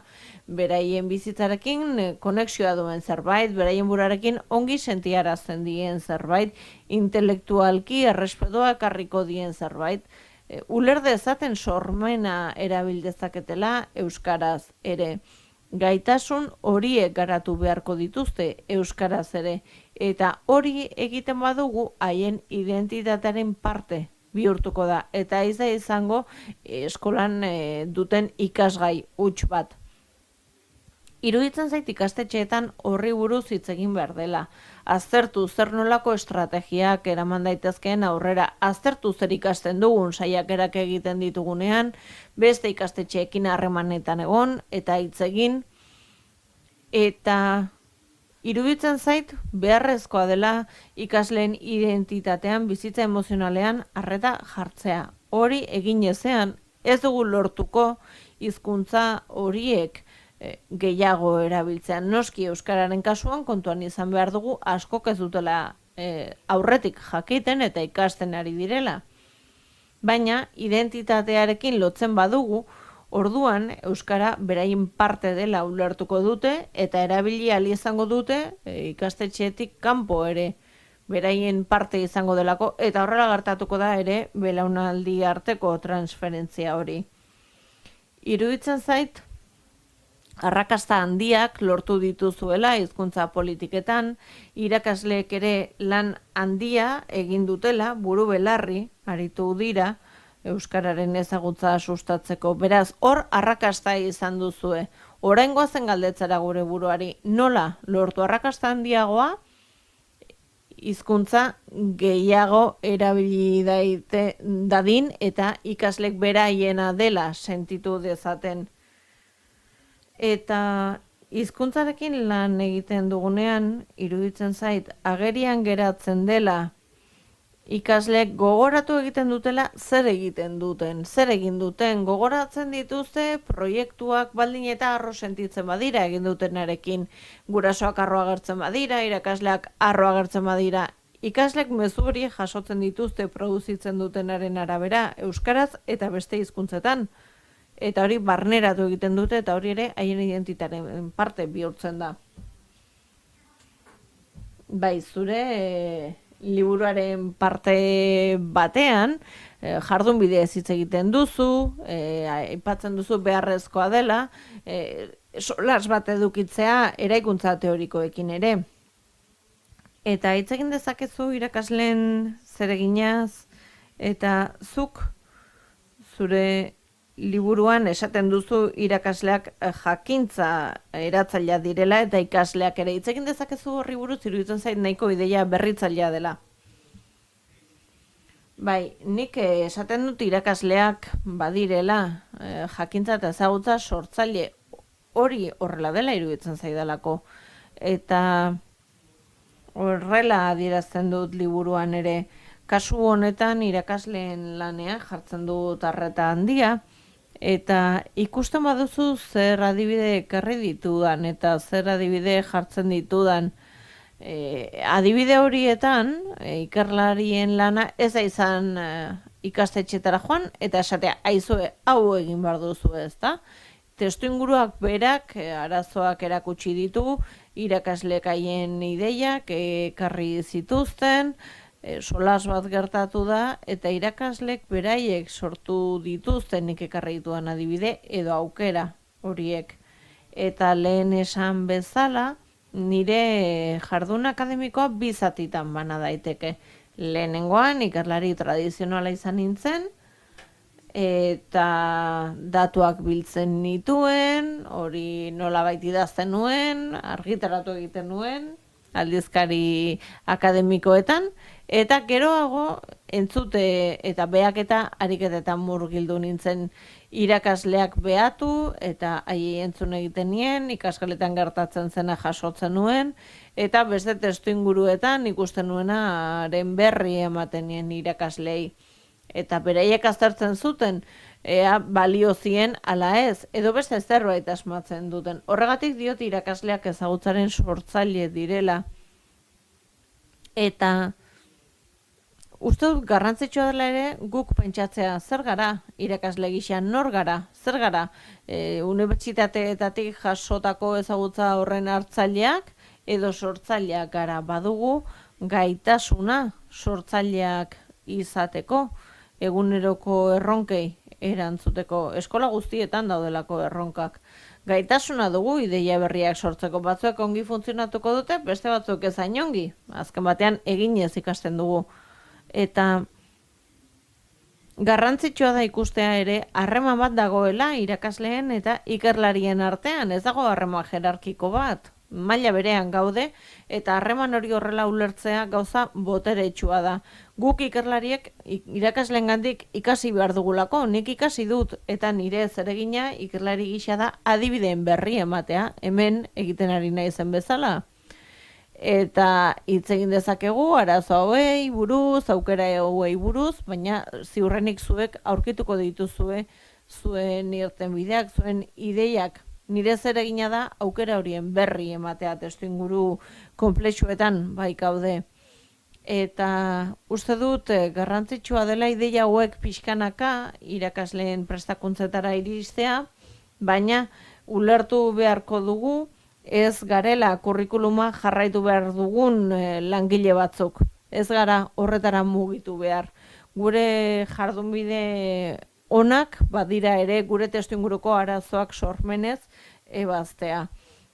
Baina kontuan izan da ez dagoela formula magikorik. Ez dugu liburutegi bat, non liburu bat aurkituko dugun irtenbide magiko batekin. Ez da, zer egin dezake, 6 hizkuntza desberdin dituanean ikasgela honetan eta euskara irakatsi nahi diedanean eta baita ere gaztelania.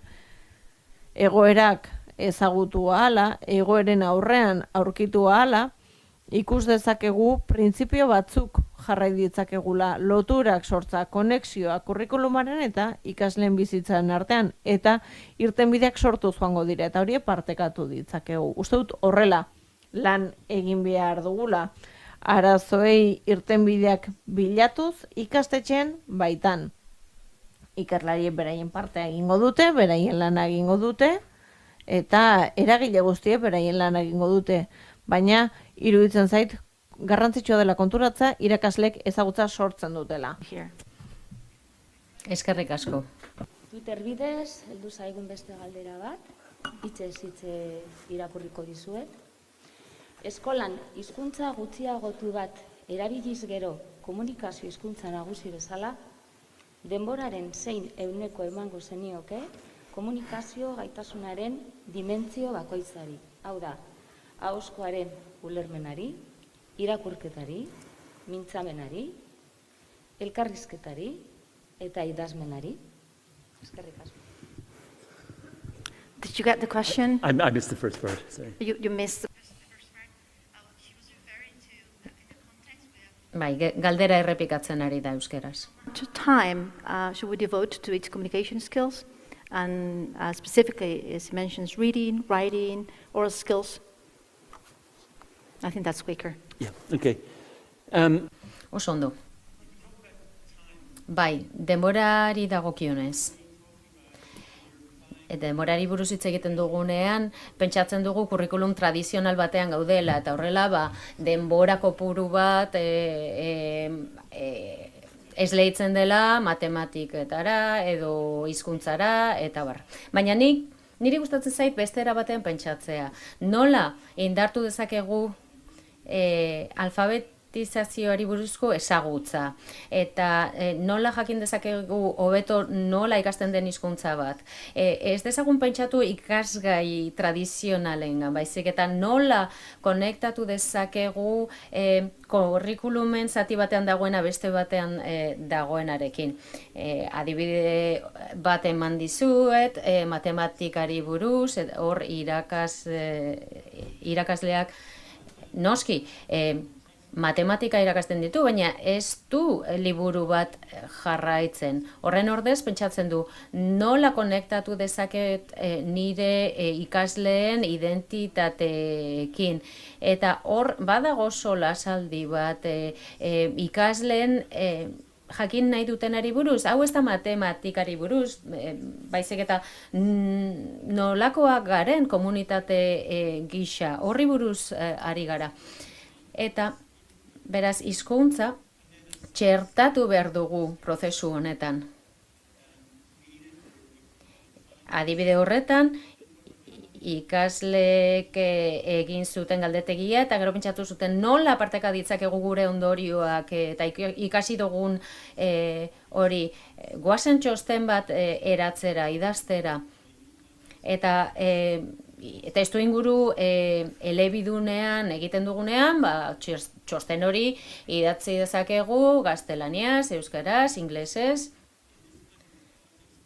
Testu inguru horretan ez dugu pentsatzen matematikak eta hizkuntza bereiztuta daudenik, baizik eta beste ikuspuntu bat barneratzen dugu, matematika txertatzen dugu beste eremu batzuetan eta baita hizkuntza ere.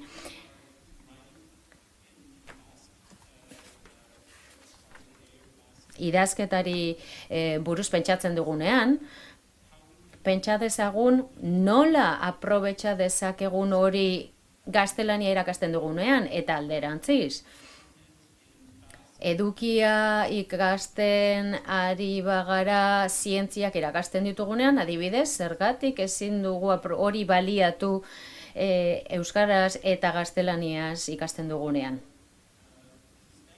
Beraz, nire ikuspuntua izango litzateke ez pentsatzea zenbat denbora isleitu behar diogun ikasgai bakoitzari, baizik eta nola aprobetxatu dezakegu denbora hori konexioak sortzeko, ikasgaien arteko konexioak eratzeko.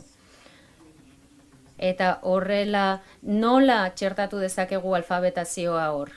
Adibidez, klima aldaketari buruz egin zuten proiektu bat ikasle batzuk. Hau oso arrunta da gaur egun, Glasgown daukagu aste honetan konferentzi famatu hori, edo datorren astean, eta horren inguruan ikertu zuten ikasleek. Eta ezin dugu pentsatu hau zientziei buruz besterik denik. Arazo hauek ikus ditzakegu ikuspuntu desberdinetatik, eta honen inguruan irakurtzen dugunean alfabetatzen ari gara. Beraz, goazen konexioei buruz pentsatzera, eta nik uste dut hori askoz ere emangarriago izango dela. Ezin dugu pentsatu kurrikulum batean daudela ikasgai bereiztuak bakarrik. Pentsa dezagun nolako konexioak era ditzakegun. Goazen ikustera nolako aukerak dauden. Hemen ez dago erantzun bakarra, noski, ez dago errezeta magiko bat. Pentsatu behar dugu nola sortu konexio horiek gure testu inguruan, gure komunitatean, eta gure kasuan agian era desberdin batean jokatuko dugu, beste ikastetxe batzuekin alderatuta. Eskerrik asko, nik uste dut azken galdera egiteko denbora daukagula, Iñaki? Bai, mila esker Cummins irakaslea eman diguzun hitzaldiagatik. Oso iradokitzailea egin zait planteatu duzun oinarrizko ideia hori da. Oso aberasgarria izan daiteke eskolan ikasleak bere oinarrizko hizkuntza errepertorio guztia mobilizatu ahal izatea, ikasi ahal izateko. Argi ikusten dut ikasleen lehenengo hizkuntza eta identitatea zaindu, errespetatu eta garatzen jarraituko dutela ziurtatzea argi ere hizkuntzen arteko transferentziak ahalbidetu eta sustatu behar ditugula, eta horretarako baldintzariek egokienak sortu eskolan eta ikasgelan. Horri begira oso importante izan daiteke hemen hizkuntza trataera integratua deitzen deguna, hizkuntza trataera integratua, bateratua eta diversifikatua ondo antolatzea. Baina, karo, gure galdera eta gure zalantza da hori nola. Hori kontutan hartuz, gure hezkuntza sistemak ikasle guztiak elebiduntzeko, elebidun bihurtzeko, elebidun eleaniztun bihurtzeko eginkizuna daukala. Hori da, gaztelaniaz eta euskeraz, eraginkortasunez jardun ahal izateko bere bizitza personal, sozial, akademiko eta laboralean. Eta ikasle gehienak momentu honetan horri begira euskeraz ikasten ari dela. Euskera dute eskolatze hizkuntza 80% gutxi gora bera. Baina ikasle horietatik 80% edo 80% edo ez dauka euskera lehenengo hizkuntza. Beraz, eskolan garatu behar du euskerazko gaitasun hori.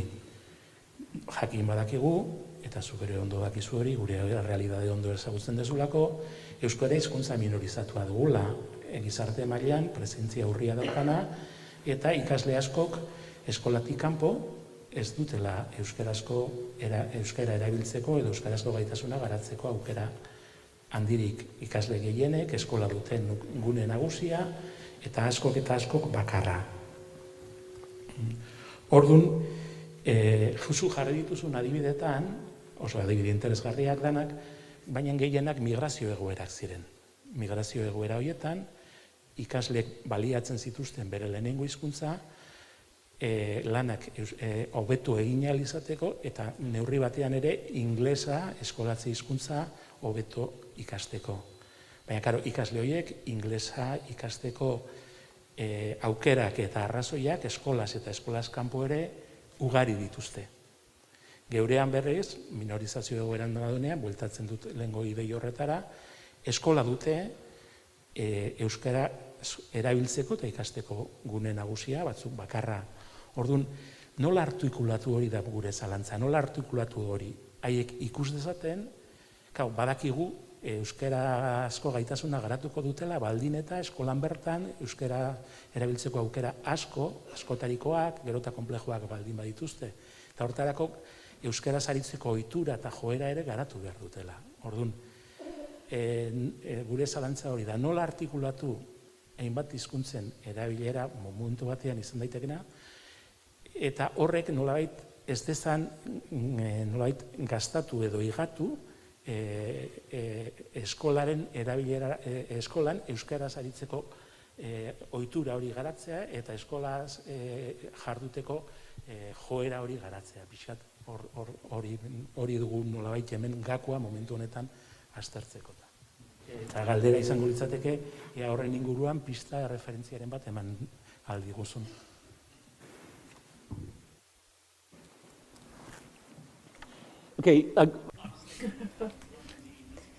Bai, eredua eraginkorra da, hori argi dago. Lehentasuna ematen dio euskarari ikastetxean. Eta nik ez dut esango eredu hori aldatu behar denik. Egia esan, hizkuntza erentzat oso positiboa izan da. Baina nola hobetu dezakegu egoera? Nola eman diezaiekegu gure ikasleei euskaraz jabetzeko aukera?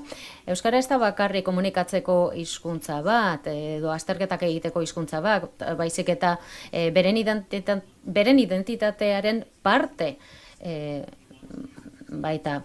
Adibidez, sare sozialetan erabili dezaketen hizkuntza bada. Hori argi dago. Eta hori da orain daukagun erronkarik nagusiena. Berriro ere ez dago erantzun bakarra, hemen zaudeten guztiok zuen errealitateari buruz ni baino askoz ere gehiago dakizute. Baina prozesu honen azpian dauden printzipioei dagokienez, ikasleek euskara ikastolatik kanpo erabiliko dute baldin eta beren identitatearen parte bada. Eta nik uste dut normalizazio prozesuaren lorpenetariko bat Euskal Herrian izan da lortu duela oso programa boteretsuak sortu dituela, euskara irakasteko eta ikasteko, noski. Naiz eta oraindik hizkuntza nagusia gaztelania izan. Eta euskararen plana onartua izan da orokorrean, Irlandan adibidez oposizio handia dago. Irlandesa nola irakasten den buruz, beraz. Ez dago hemen dagoen ikuspuntu positibo hori.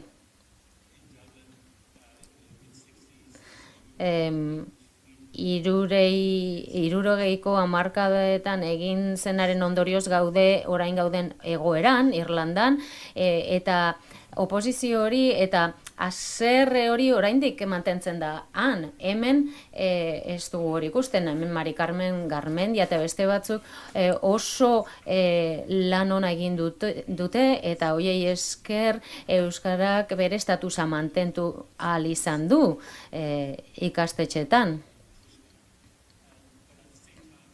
Aldi berean, prozesu honek ez gaitu eraman erabilera orokor batera ikastetxeetatik kanpo. Beraz, ikusten dugunean, nola hori lor dezakegun, nik uste dut transizio hori egiteko orduan, nik uste dut ikasleek euskara ikasten duten prozesu horretan ikusi behar dute zerbait edo ekarpen handia egiten diela. Ez da bakarrik proiektuak egiten dituztela, bezik eta proiektu